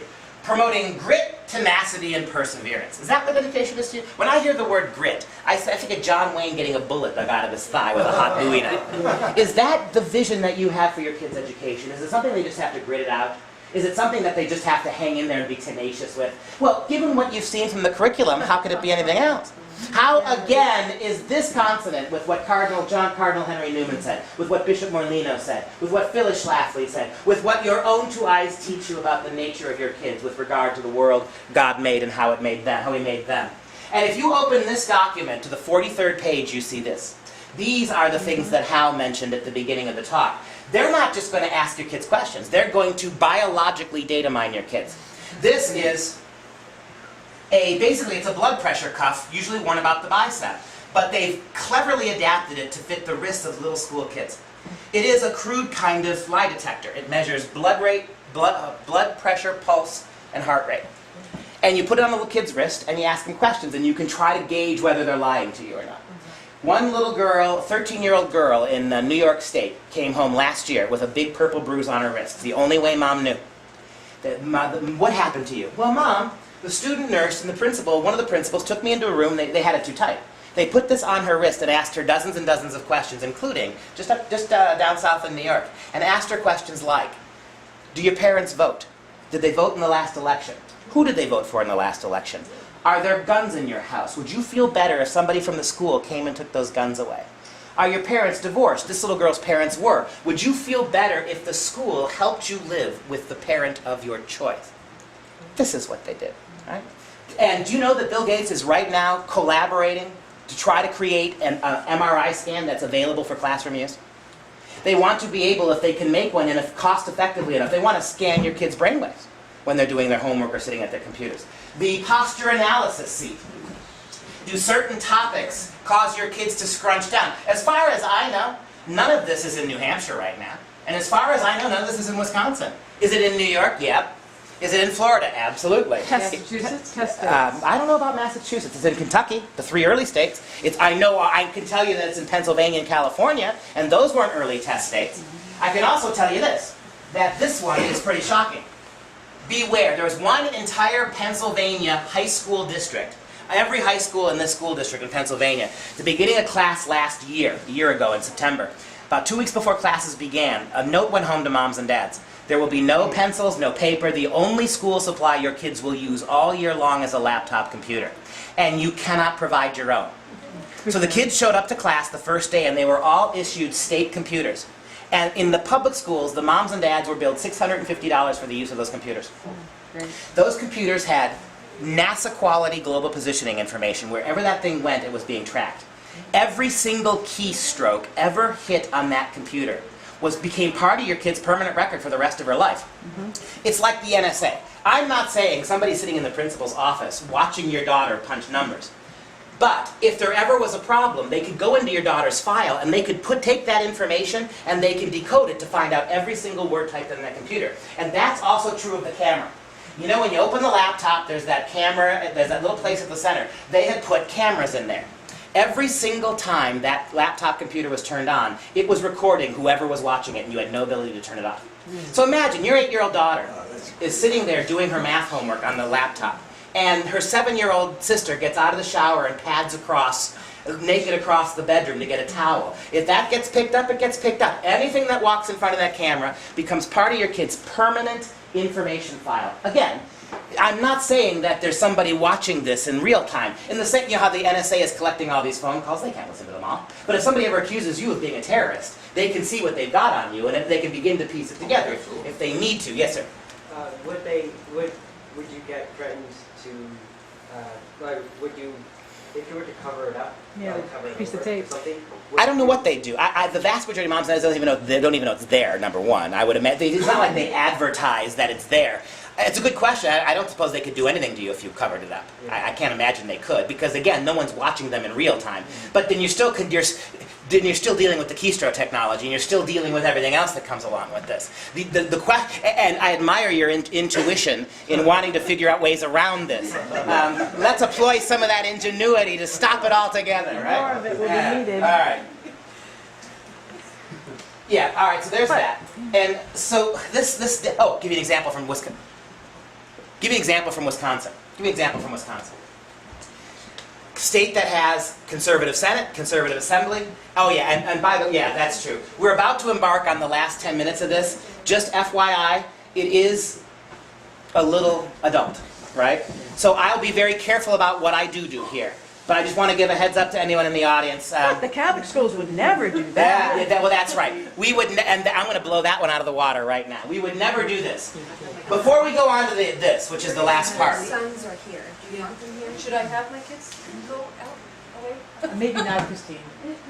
No, I might walk out. I was going to say. If you walk out, they can walk out. Honestly, ladies, there is only one slide that would be a problem, and I'll warn you before we get to it. There's only one.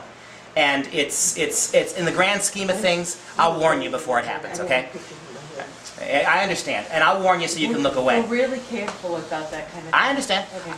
What I will do is, I'll skip right through it. Yeah, please. All right, I will skip right through it. Okay. All right, I can skip that altogether. And this is not what you think it is, so don't overreact to it yet. We'll get to this. But it is important, I think, just to let people know where we're coming from. Because this is in the schools, and it will be in the Catholic schools too. It already is. But before I go on to that, Wisconsin, a state where we have a Republican legislature, a Republican Senate, and a Republican governor. Just 2 months ago, the state of Wisconsin set aside $7.1 million to begin the process of data mining Wisconsin school kids. Why? Because the tests come next year, so they've got to get the data in. You don't need $7 million to ask kids questions. Right? So while those things that I just showed you, they're not, as far as I know, they're not in Wisconsin, but what do you think that $7 million is going to go for? Right? This is not optional, it's not negotiable with regards to how they plan to, Bill Gates just the other day came out and said we need to start doing that to college kids too. Start data mining college kids, and for 10 years after they graduate, start data mining them to see which colleges and universities and which university professors are doing good jobs and bad jobs. The whole technocracy now is coming to play on this. And now this document. I want you to think this through with me, please. These are the National Sexuality Education Standards. They were written and published in September of 2012, right when Common Core was being implemented. Now look at the title of that document. I'm sorry, right when? Right when Common Core was beginning, right parallel to when Common Core was being put in, these standards were being implemented. Take a look at the title of that. If they're national, that means who owns it? The feds. If they're standards, that means how are they going to be measured? Tests. Look at the subtitle of that document.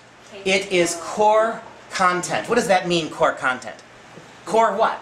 Now, the word common isn't there, but the core. And when do they start teaching your kids this stuff? Age 5. The reason I leave it in, because they're going to start doing this to your 5-year-olds. They're already doing it, right? And if you turn to page 6 of this document, you'll see this, right? When the National Sexuality Standards were written, what documents did they consult to write them? Look at the last one on that list. Common Core State Standards for English Language Arts and Mathematics. Why in the world, when the standards were written for the sexuality curriculum, why are the sex standards consulting Common Core English and Math? Oh my goodness. The answer to that is this. Because these standards were never meant to be rolled out like a separate curriculum. They were never meant to be rolled, you could take, here's English and Math, here's science and history, and if you did it that way, and here's sex, you could simply say, oh, we're not taking that, we'll take the other ones. These standards, and you can see it from the last sentence here, they were meant to be rolled into every, now remember that question I left hanging 10 minutes ago? Why is there so much graphic sex and violence in the Common Core readings? Why are so many of the questions, the way questions are framed for little kids, dealing with adult situations? I'll give you one example for 3rd graders that also made the news big time a couple weeks ago. You can find this online. I believe they were 3rd graders, 3rd or 4th graders, were sent home with an English book, and they had to do this. They were given a long paragraph, and the assignment was to determine what was going on in the paragraph from context. And so the paragraph begins like this. Jenny's mom comes home from a hard day's work. Jenny finds that her husband, once again, had failed to make the bed, right? So there you're getting that anti-men stuff swept in there, all right? And throughout 6 or 7 sentences, you find out that Jenny's mom finds a hair beret in the bed that doesn't belong to her. And these 3rd graders, or 4th graders, have to conclude, after reading this long paragraph, that dad's having an affair.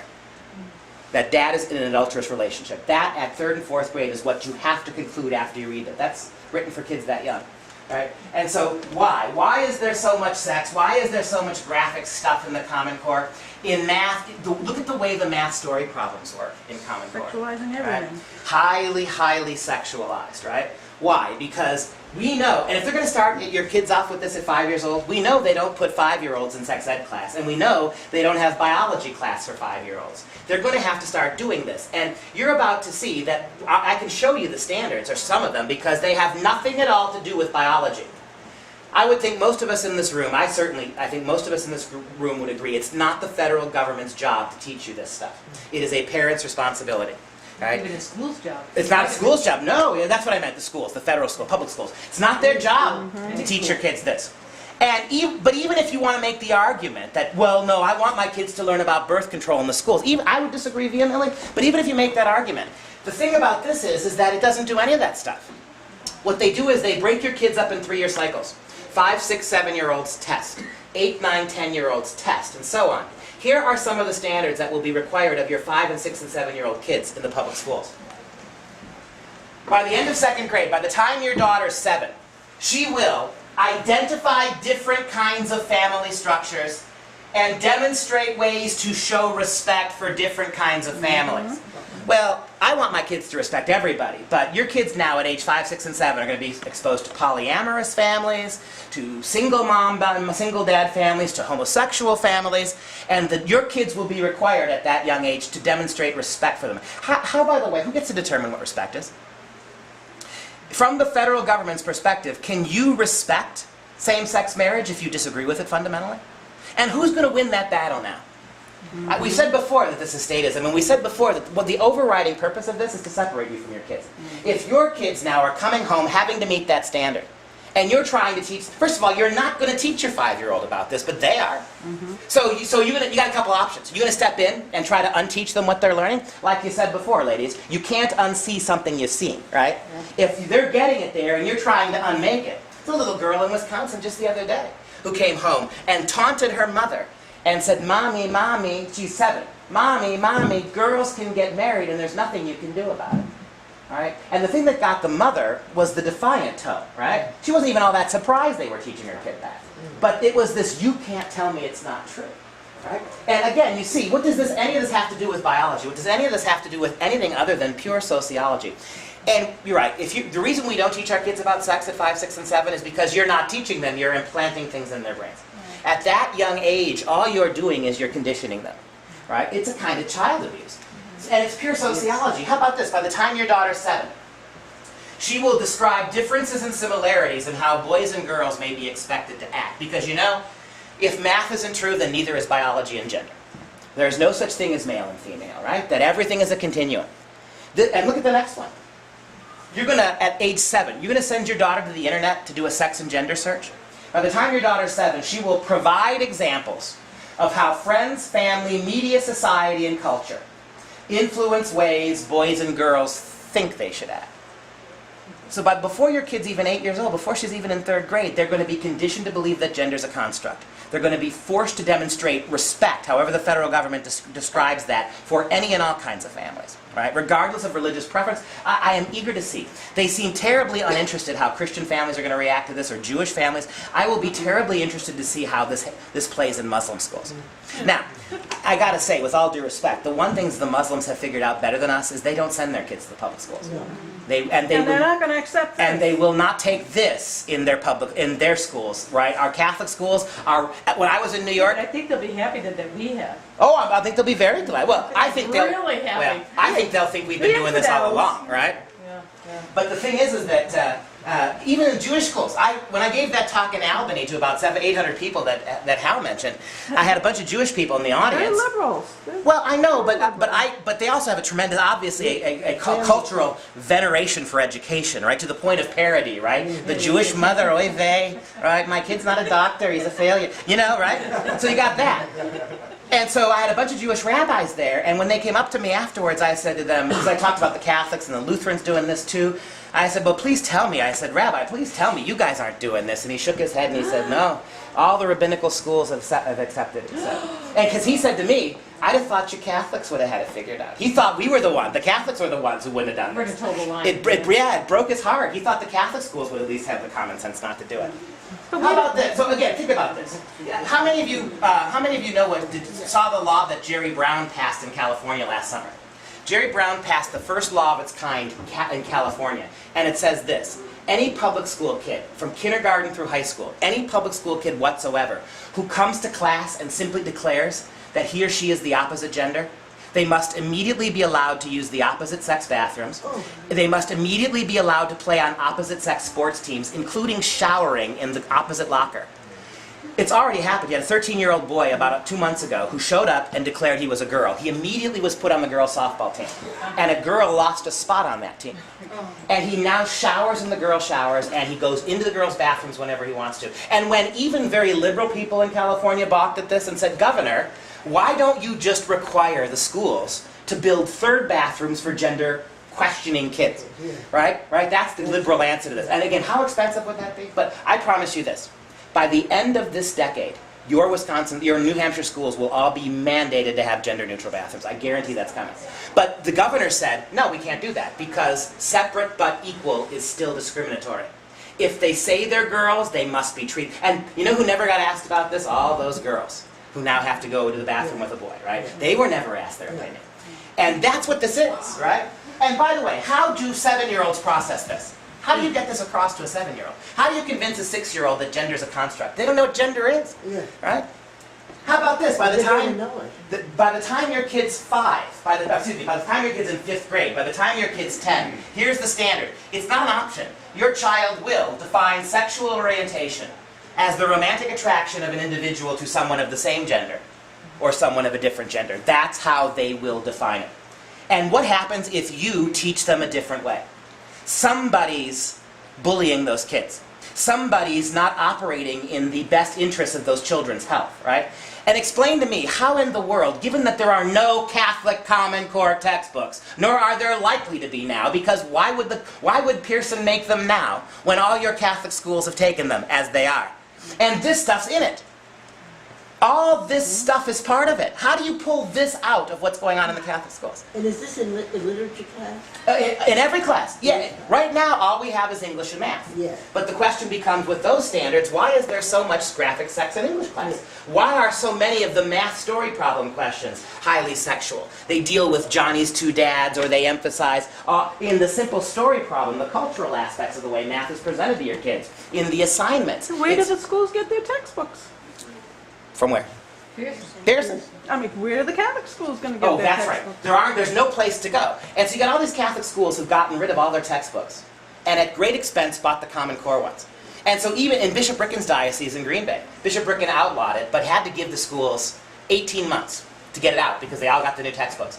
And you've got schools that are actually, in his own diocese, that are actually bringing in people from the Department of Public Instruction to teach 3rd grade Catholic math teachers how to teach Common Core math and sex. And they're bringing them in. They've had this stuff scheduled, right? Well, in the Catholic schools.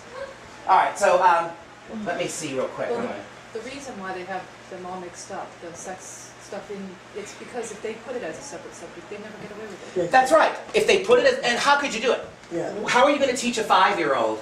How are you going to pull them as, because then you could opt your kid out, couldn't you? Yeah. How are you going to pull a 5-year-old aside to teach them this? At that age, you can't give them 10 minutes of this. Yeah. You have to slowly insinuate it to every aspect of the curriculum. Oh, and by the way, even more shocking than these standards, and you can find this document online, it's 40 pages long, it will blow you away, what they teach your kids. But it's worse than that. I took the following quotes directly from the how are we going to teach this to your kids section of the document. Here's what the document says, direct quotes. Well, instruction by qualified sexuality education teachers is essential for student achievement. That what's happening now, that in order to do this, if it's going to be taught in all those subjects are going to have components of sex. What's happening in teacher colleges all around the country, your daughter wants to be a high school English teacher. Now as they're getting ready to graduate, they are adding modules to your high school English teacher's curriculum. How to teach sex through English. How to teach sex through math. Because in order to do this, your teachers will have to be not just math teachers now, but math teachers who are qualified to teach sex through math. Professional development. Right? Exactly. It seems like a perversion of the idea of Catholic education, because Catholic education is explaining, it does explain how every math and literature and all these things are related to God, and so they're putting sex in there instead. Well, and instead of everything being related to God now, everything's being related to the state, right? And the state's control. And again, the big point of this is it's pure sociology. That what they're teaching your kids is not biology, how the body functions, which is the subject God. God made bodies, kids can learn about bodies. This isn't that. This is your attitudes towards sex. This is your attitudes towards sex. And look at the next one. Here's what the standards argue. That your students need opportunities to engage in cooperative and active learning strategies with regards to the sex standards. How about this? Sufficient time must be allocated for students to practice skills relating to sexuality education. And how about this one? Students need multiple opportunities and a variety of assessment strategies to determine their achievement of the sexuality standards and performance. You understand that you couldn't even do this in biology class if you wanted to. This becomes an entire rationale for the curriculum. Let me make a final an observation for you. For the last 50 years, our kids have been learning in the public schools, have been learning their ABCs and their 1, 2, 3s. And while they're learning it, they were slowly being pushed left. They were slowly being pushed away from God, slowly being pushed away from country. They were still learning their ABCs and their 1, 2, 3s. That may have even been the priority. But while teaching kids their ABCs and 1, 2, 3s, we were moving them that way.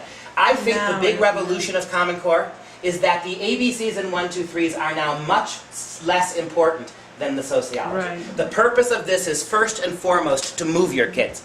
And only secondarily is it even about math. Because you ask yourselves, the question, why would Bill Gates do this? It only makes sense with this answer. Why in the world would we teach kids math that doesn't help them? Because it's not about the math. It's not about the pedagogy. It's not about what they can achieve and be. It's about making them, at the earliest ages, completely compliant to the dominant government ideology. That's all it can be. Let me see, I want to... Oh, why? I mean, just because he's such a big globalist?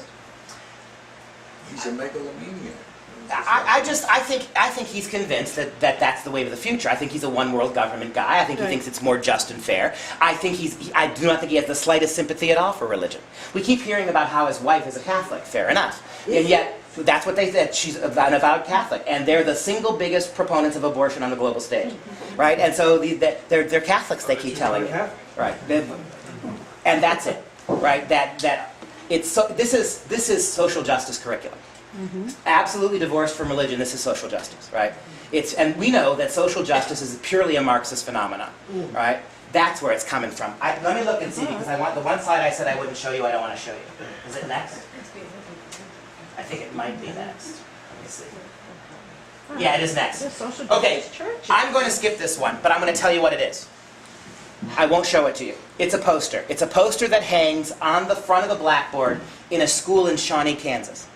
This poster has hung there right next to Clifford the Big Red Dog at the very front of the classroom all day, every day. It's been there since the start of school last year. The title of this poster is, How Do People Express Their Sexual Feelings? And listed on that poster are a lot of innocent things, like talking, like kissing, like dancing, and then a lot of remarkably vulgar words, which I won't show you. And that's it. It's just a bunch of very elaborate sex acts and a bunch of very tame things. Saying I like you. One of the things that this poster labels as sexual is saying I like you, alongside some very graphic sex. And so, what is the point of this? All day it sits there. Yes, it's right. For a public school system that is obsessed with birth control to the point of fetishization, that poster, nowhere does that poster suggest that some of those behaviors are more dangerous than others, or that some of those behaviors may lead to pregnancy. It doesn't suggest that. All that is a poster that says, if you object to any of those things, you object to them all. And if you accept any one of those things, you have to accept them all. It's relative. It's relative. It's a breakdown of morality. It's a breakdown of shame or hesitance or modesty or chastity. Right, it is simply, here's a list of things that we deem sexual. From the absolutely benign, saying I like you, to the exceedingly graphic. And so it was listen to me now, it was a 6th grade girl who took the picture in her classroom and brought it home to Dad. Dad freaked out. And I think that it's, sorry, I gotta skip ahead. Hang on, sorry. I can close this and I can forward it. All right. Now I'm going to show you, I'm going to show you the slide. The poster is so minimized I don't think you'll be able to read it, but don't look. I want to read you what the school's response was, so don't look if you're not interested. Okay, nope. Stand in the way, dude. It is all on me. You're right about that. Okay, here. Right there on you. Here we go. Okay, I would ask that you don't look if you don't want to for just a minute, because it's right here in the corner, but it's awfully small. So what happened in the sixth grade? The little girl brought the poster home to Dad. The picture. Dad freaked out, predictably. Here's what the school said. This is the response to that poster of Hocker Grove Middle School spokeswoman Leanne Neal. Middle school spokeswoman. And let's face it, Shawnee, Kansas is the middle of the Bible Belt. It's not Madison, Wisconsin, or Berkeley, or Boston. It's Shawnee, Kansas. Here's what the teacher says, the spokeswoman says. The poster that you reference is actually part of our middle school health and science materials. And so it is a part of our district-approved curriculum. Where did it come from? The curriculum it is a part of aligns with the national standards, the national sexuality standards. And so it stays, and it's there today. Every day, all day. They don't just bring it out during biology class. That poster hangs there. And it was a 6th grade girl who took the picture. And what justifies this? It's the national sexuality standards, which are already using Common Core to infiltrate this. It's just depravity. It's depravity. And the whole purpose of that poster, as we said, is to simply morally equate every kind of potential act that might be sexual. No decision-making, no responsibility, no right or wrong, no modesty, no shame, no chastity, to simply break it all down. And by the way, as I know Hal knows, and a lot of you know, that is a fundamental concept that goes back through Bill Ayers to Saul Alinsky, goes back to Marx and Lenin, that the single greatest thing stopping the state from gaining control is Judeo-Christian morality. The single biggest problem that stops cultures from becoming statist is Christianity. And so the argument is to mainstream sex, to make it absolutely not a moral issue at all, to empower kids sexually at very young ages. If you do that, you give them that kind of control over their bodies. It's much easier than to break down all the other moral distinctions. That's an argument for why they do this, right? Now, moving forward, I have one last thing to show you. Can I ask you something? Yes. Though? But Europe is way ahead of us. Yes. Way ahead. I mean, it doesn't matter if you're talking about Russia or Sweden or Britain for some, you know, I mean, they're way, so, what are we, the last hold up? We can't be. Australia's got to be a little bit behind us. In some ways, Europe is way ahead of us. In other ways, they're behind us on this. This is new. What's new about this that the Europeans haven't even... I got a call last week from Canada, and I got a call 2 days ago from England. They've seen the talk, and they're worried because they think this is going to come over there. And it's already there. But it's different. The English schools, and particularly the higher up you go in English school system, it's very different. The English system and the Canadian system that's modeled after the English system goes about things differently than this. But the Swedish system, I was there, and the Swedish system is way over the top. Yeah. Kindergarten, they paint each other's bodies. Yeah, kindergarten, Sweden's really bad. But in England, believe it or not, the sexual content in English schools is actually less than it is in American schools. Canadian schools, too. But that'll change it, because it's That's Common going to Core change. there, too. And the reason I'm getting calls from England and Canada is because they've watched this now in America, and those places, which are much more progressive than us, they're worried about this. Because the sexuality standards, this business, this is all new. Right? And so here's the last thing I want to show you They'll today. accept it. It's not surprisingly, that this stuff, all of this curriculum, it's we saw everybody say it, right? This is developmentally inappropriate. Shafley said it. This is Stotsky said it. If you're doing this, and we are, to 5 and 6 and 7-year-olds, not surprisingly, kids in places like New York, Florida, Kentucky, who've had it longer than your kids, and who've had the tests, they are starting to really violently rebel against this. Common Core Syndrome. They've got a word for it. Common Core Syndrome. In what ways do they rebel against? I'm going to show you her clip. I'm going to show you a clip of a clinical psychologist. We have a document with over 250 clinical psychologists and developmental child experts of all different political stripes, all different religions, who have signed a document begging states to reject this as absolutely psychologically devastating to children. Yeah. And so I'm going to show you just one. This is Dr. Mary Calamia of New York. She's a clinical psychiatrist and a social worker. 2 years ago, she did not know what Common Core was, and kids started coming to her. Kids who were burning themselves with cigarettes, who were cutting themselves with glass, refusing to go to school. And most of it centered around when New York put the tests in, that's when kids started doing this. Just listen to now you'll understand why New York wants out, one of the most liberal states in the Union. Why is New York seeking out now? Listen to what Dr. Mary testified a year and a half ago in New York. Did it turn off again? Yes, it did. On half of my case. I'm going to turn it down a little bit, and I'm going to start it over. Here you go. Dr. Mary. Oh, sorry. I need to show it. Good afternoon. I'm a licensed clinical social worker, and I'm a psychotherapist. I work with parents, children, and about half of my caseload is teachers also. My caseload represents about 20 different school districts in Suffolk County. In the fall of 2012, my phone started ringing. I started getting an inordinate number of referrals of students, a lot of honors students, 8th graders mostly, who were self-mutilating. They were cutting themselves with sharp objects, and they were burning themselves with cigarettes. My phone never stopped. And I didn't know why. I asked the kids, and all they kept saying was, "We can't take the pressure, it's too much." I also started getting a lot of elementary school students referred to me. They were refusing to go to school. They said they felt stupid and that school was too hard. They were throwing tantrums, begging to stay home, and upset to the point of vomiting. I was hearing from parents about kids bringing home homework they couldn't help them with. I was alarmed to hear that in some cases there were no textbooks for the parents to look at, and they had no idea what their children were learning. The teachers were reporting a staggering level of anxiety and depression, and that was when I first heard the term Common Core, and learned about the standards that we now say set the bar so high anyone can walk right under it. Everyone was talking about the tests. As the school year progressed and the tests loomed, my patients were increasing their self-mutilating behaviors. They were complaining of insomnia, panic attacks, loss of appetite, depressed mood, and in one case, suicidal thoughts that resulted in a 2-week hospital stay for an adolescent. We can't regulate biology. Young children cannot engage in the type of critical thinking that the Common Core calls for. That would require a fully developed prefrontal cortex, a part of the brain that is not fully functional until adulthood. The prefrontal cortex is responsible for critical thinking, rational decision-making, and abstract thought, all things that the Common Core requires prematurely. We give children pre-assessments, tell them to succeed, and then give them tests on material they haven't learned and tell them it's okay to fail. They cannot resolve that mixed message.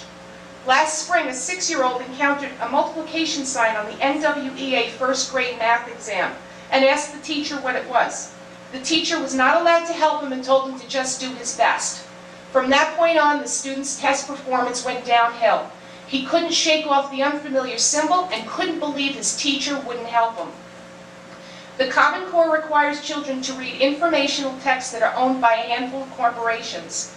They don't have a filter to distinguish good information from bad. So whatever you put in front of them, they take that as gospel. They're literal. So when we give them a textbook that explains the Second Amendment as, the people have the right to keep and bear arms in a state militia, they will look no further for clarification. We ask them to write critically using emotionally charged language to persuade instead of inform. They don't have that functional prefrontal cortex, so they tap into their limbic system, which is the part of the brain that involves basic human emotions, anger and fear being the foremost. So when we ask them to use emotionally charged language, we're actually asking them to fuel their language with fear and anger and aggression. They cannot temper this judgment. They don't have the ability to do that. So we teach to the test, which I think doesn't really measure learning. I think the tests measure endurance and resilience. Only a child who can sit still for 90 minutes, come back the next day and do it again, and the next day again, can succeed. I'm going to introduce you to a couple, I'm almost done. I'm going to introduce you just a couple of student stories, okay? A couple of the faces of the Common Core. We have an entire 3rd grade class that spent the entire day sobbing after one testing session. A 2nd grader who witnessed this is now in 3rd grade and won't go to school. She's being evaluated, a 7-year-old being evaluated for psychotropic medication just to get her to go to school. A 6-year-old who came home crying because in September, in the 1st grade, she didn't know what a vertex was. 2 8-year-olds opted out of the ELA exam and were publicly denied cookies because the teacher gave them to the class but wouldn't give them to them. And that teacher, who under duress, felt obligated to do such a thing. A 6th grader who once aspired to be a writer but now won't do it because we do it all day long, even in math. And a mother who has to leave work early because her son is hysterical over his math homework, and his CPA grandfather who's babysitting for him can't even help him do it. And countless other kids who are refusing to go to school, feel stupid, and now are completely turned off to education. I will conclude with this one thought. Our country became a superpower on the backs of men and women who learned in one-room schoolhouses. This isn't rocket science. It doesn't take a great deal of technology or corporate or government involvement to help our children to succeed. We need to rethink the Common Core and the associated high-stakes testing and get back to the business of educating our children in a safe, healthy, and productive manner. Thank you.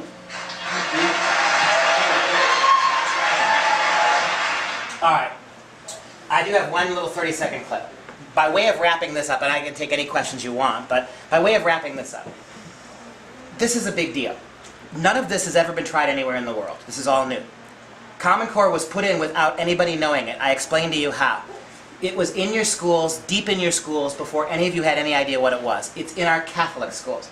The arguments for it are utterly absurd, and especially so from Christian and Catholic perspectives. Even if you think Common Core is going to be the greatest thing in the world, it will be the greatest thing in the world in 3 years.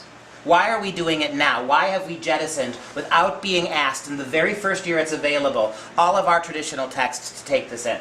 Why are we arguing that we can adopt it, and why do we want to do that? The last clip I'm going to show you is Sister Dale McDonald. She is the Director of Educational Policy at the NCEA, the big Catholic watchdog organization. I've already told you it's easily verifiable. They've received hundreds of thousands from Bill and Melinda Gates. Here is Sister Dale's argument for why we need to take it shortly. Brief argument. So our schools are looking and saying, well, we do our own curriculum, we're unique, we're independent, we have our own culture. In a couple of years, it's going to be very hard to buy materials.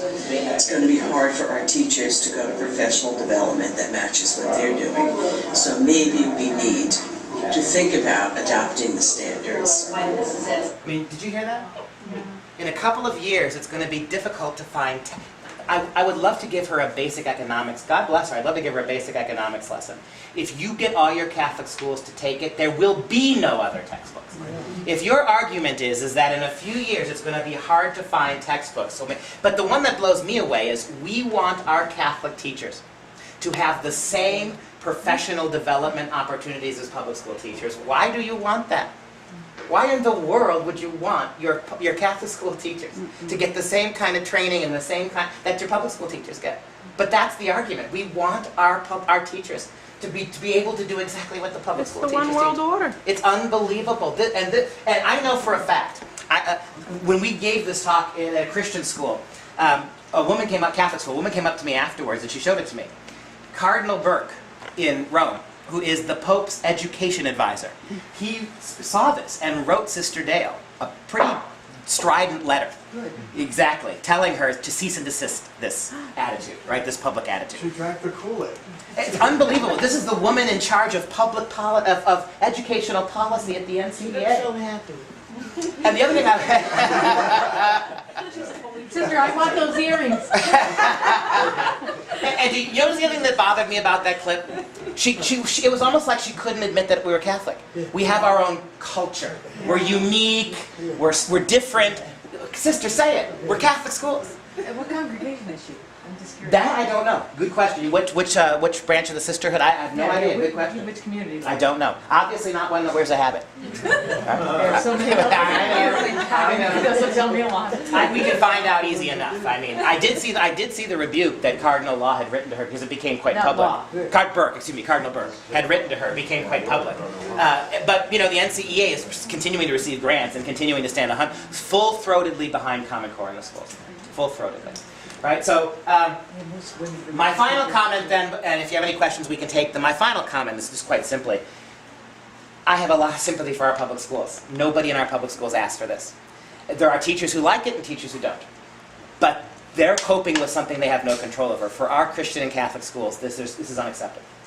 And the only arguments, I swear, the only arguments you get are those arguments. That we can take it and make it Christian. Why? What is there in this? And how do you, by the way, how are you going to separate all that sexuality standard stuff? How are you going to separate it from the textbooks? How you make that do that? It's only standards, it's not curriculum. That's it. It's only standards, it's not curriculum, right? But the textbooks, Yeah. here are the three legs. You got the Common Core people who wrote this, and we know how they did it. You got the federal government who put it in, and we know how they did that. And then, no sooner did the Common Core people write the standards, than along come the textbook companies who are making all this money off of Common Core, and they produce the pedagogy and the curriculum to go along with the standards. And they're not Catholics. And they're not Catholics. And they're not religious, period. And when they say to you, it's just a set of standards, ask them where they got their textbooks. All right? And they have no answer for this. And this idea that somehow you can separate this and pick and choose it. If your Catholic schools are telling you that we're taking a corrupt curriculum and we're going to make it Catholic, it's just a dishonest These answer. books go home with the kids. It's shocking. Or they read them through. I mean, you can't pick and choose. 176 Roman Catholic dioceses, 176 diocese schools. It's dioceses and all the schools in those dioceses adopted Common Core in the first year. It's true, people are backing out now. Again, there's hope. 4 of the 5 Catholic bishops in Wisconsin pulled out. You know who's adamantly for it? Archbishop was stuck in Milwaukee. And we're trying to figure out why. The Archbishop will not talk about it. He's basically said, trust us, don't you trust us. Whenever moms and dads complain, he sends out the, I am shocked that you wouldn't trust us letter. It's probably a social justice church. It's more than that. The Archdiocese of Milwaukee has the largest number of voucher students of any diocese in the country, which means federal money, right? I understand the attraction of voucher schools. I understand that it's a way to get kids in badly performing schools a chance to have a Catholic education. But what it also does is it puts you much more on the hook to the feds who are providing you that money. Let me give you one last example of this in Wisconsin. Right? In Wisconsin, 2 Republican senators, a Republican senator and a Republican congressman who control the education committee in the State House, Senator Luther Olson and Representative Steve Costello, 2 Republicans. They tried to pass a bill last year. It was put on hold. They're going to vote on it again in the fall. Senate Bill 286. This is what that would do if it passes in Wisconsin. It would require every single school in the state that takes even 1 penny of government money. That includes all the Catholic schools who take a voucher student. Any Catholic school who gets money to help with lunch programs.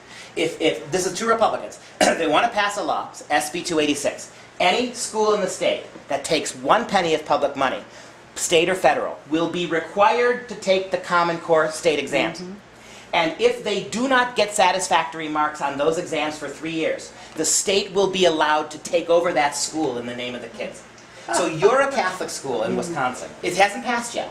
In fact, it was very controversial and they put it on hold, but it's going to come right back in the fall. The purpose of the bill is any Catholic school or Christian school that takes even 1 dime of public school money, they will be mandated to take the Common Core tests. Even if you've got a Catholic school that won't take Common Core, but you're taking lunch money, or you got a voucher student. But you still take the test. You have to take the Common Core test, and if those schools do not perform at a level the state determines is acceptable, then the state of Wisconsin can walk into a Catholic school that call it failing and take it over.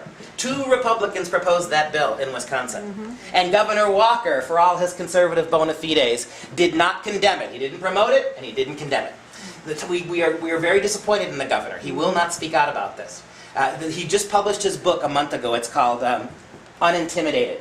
Well, we've all written him letters, right? If you're so unintimidated, Governor, right? But he won't. It's an election year. He won't say a word, right? And so, but I just want you to think about that. It's Republicans who are posing a bill that will force Christian schools that take money to take Common Core tests. And if they do not succeed to the government's liking, they will take those schools over.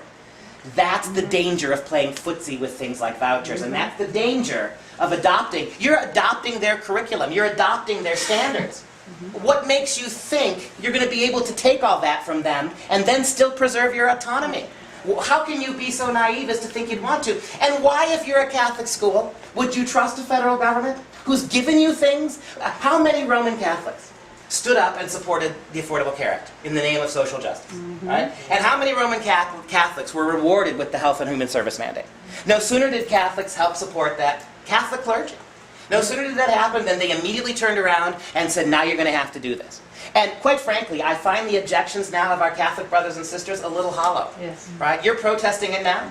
It didn't bother you until they did that to you. And yet, even after that lesson, you get people like Sister Dale here, who's in charge of the single most important Catholic watchdog, that Organization for Education, raking in all this Bill Gates money and giving you this kind of gibberish. Right? It's depressing. What happened to all the publishing companies that were in Massachusetts and Connecticut, all these like Houghton Mifflin, all these good names, everybody goes way back. Did they all get bought out? And, yeah, a lot of the big ones like Houghton Mifflin weren't bought out. They're still in business. They just restructured. A lot of the small, and here's another thing. If you go home and look at your kids' textbooks, if you got kids in Catholic schools, look at their textbooks.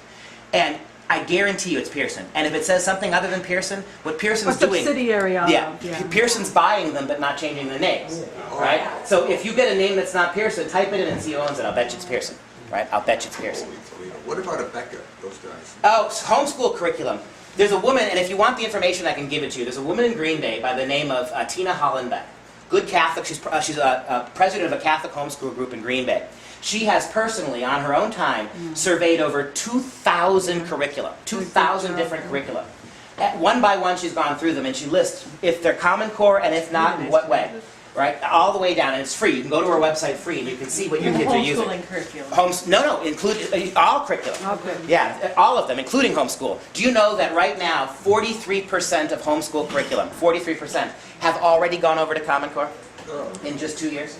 Almost half the homeschool curriculum, because there's money to be made. When the federal government is paying for the textbooks, you can charge anything you want for them.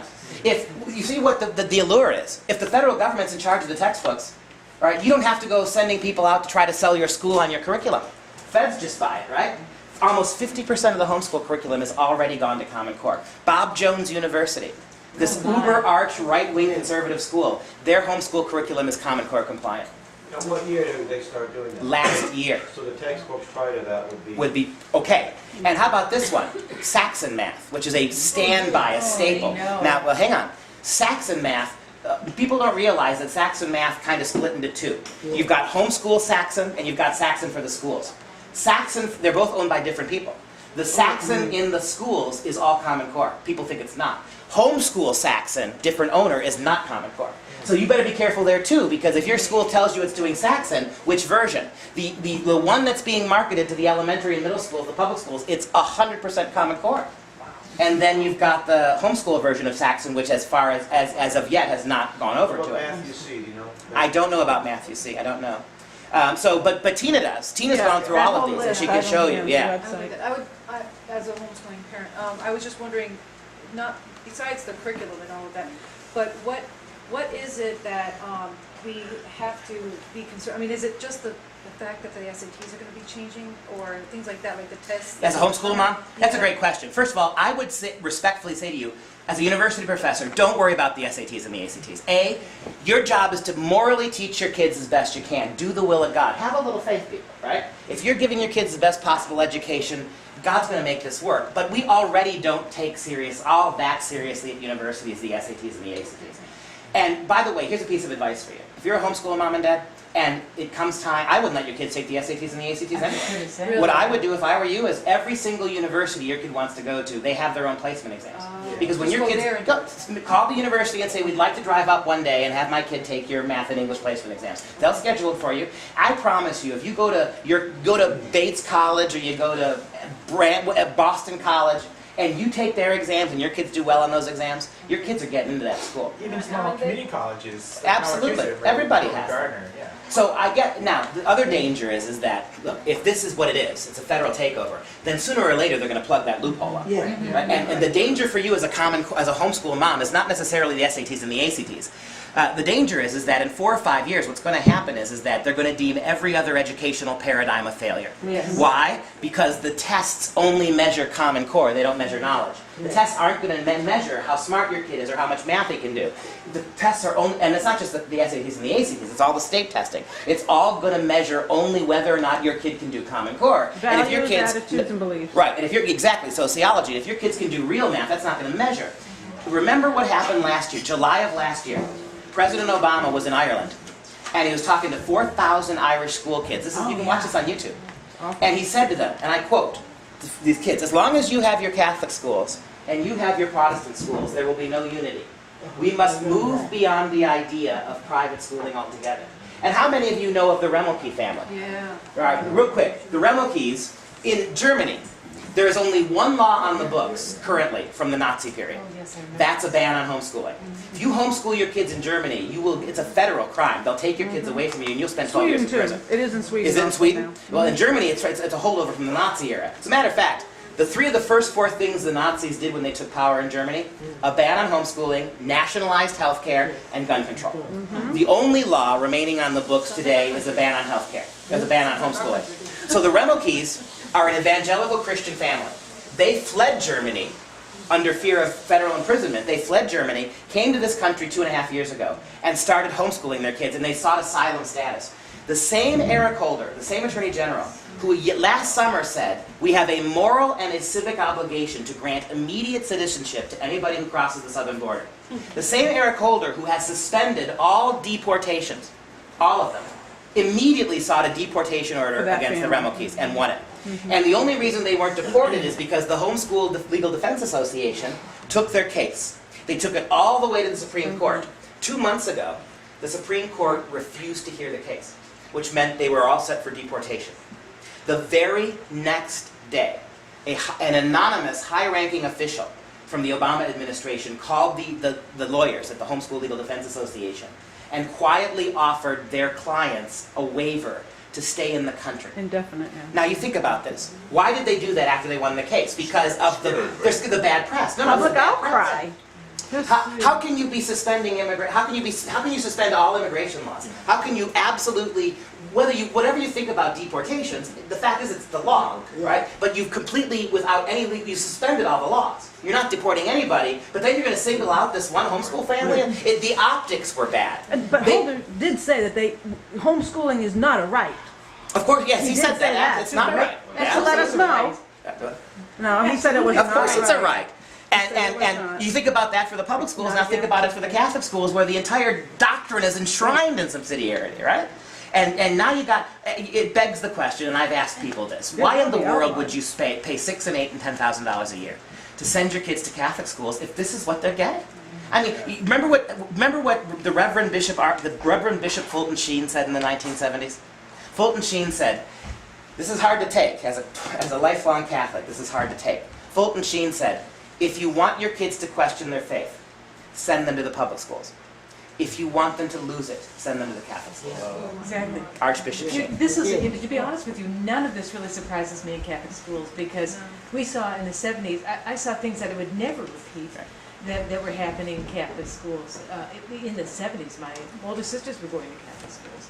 And I have a stepsister who lost her faith at Marquette University. So, I mean, my mother stuck us into a Protestant school because of the fact that we would lose our souls. That's what happened in the Green Bay Diocese, because it's going to take a year or 2 years to pull Common Core out. And look, the other thing they're doing is they're going to wait out the bishops. Bishops don't stay in bishoprics all that long, you know? Yeah. So Bishop Ricken's already been in Green Bay 6 years. It's going to take 2 more years, the school says, to pull it out.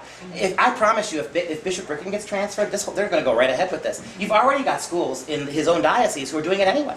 Yeah, but you know, once you lost the Catholic religious to all the crazy stuff, especially the women religious, who are by and large the worker bees in the Catholic schools, it wasn't so much the priests; it was these ladies.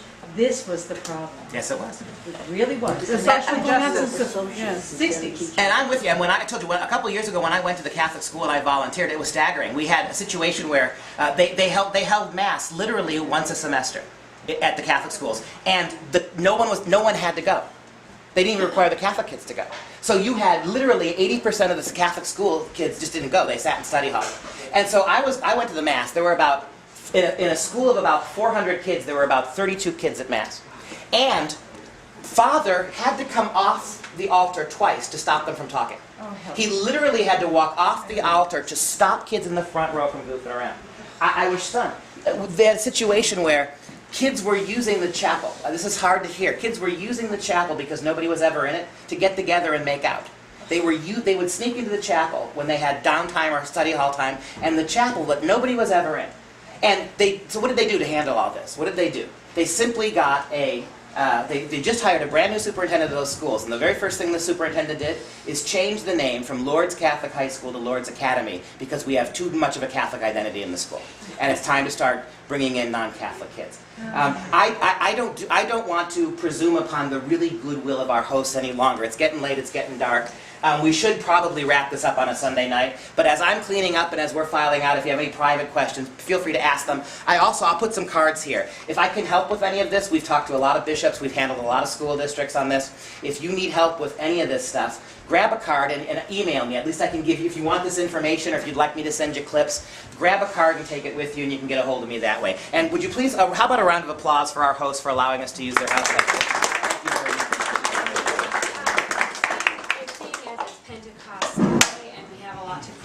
Could we end with Awesome. prayer? Would you like to lead, or would you like me to? Sister, would you like to read? All right. Well, thank you very much. It's a great suggestion. In the name of the Father, and of the Son, and of the Holy Ghost. Amen. Come, Holy Ghost, fill the hearts of thy faithful, and kindle in them the fire of thy love. Send forth thy Spirit, and they shall be created, and thou shalt renew the face of the earth. O God, who did instruct the hearts of the faithful by the light of the Holy Spirit, grant grant us in that same spirit to be truly wise, and ever to rejoice in his consolation. Through Christ our Lord. Amen. Our Lady, help of Christians. Pray for us. Cardinal Newman. Pray for us. Give a shout out to Thomas Aquinas too. He's rolling over. He's rolling over on his cloud, right? Thank you guys. Thank you very much.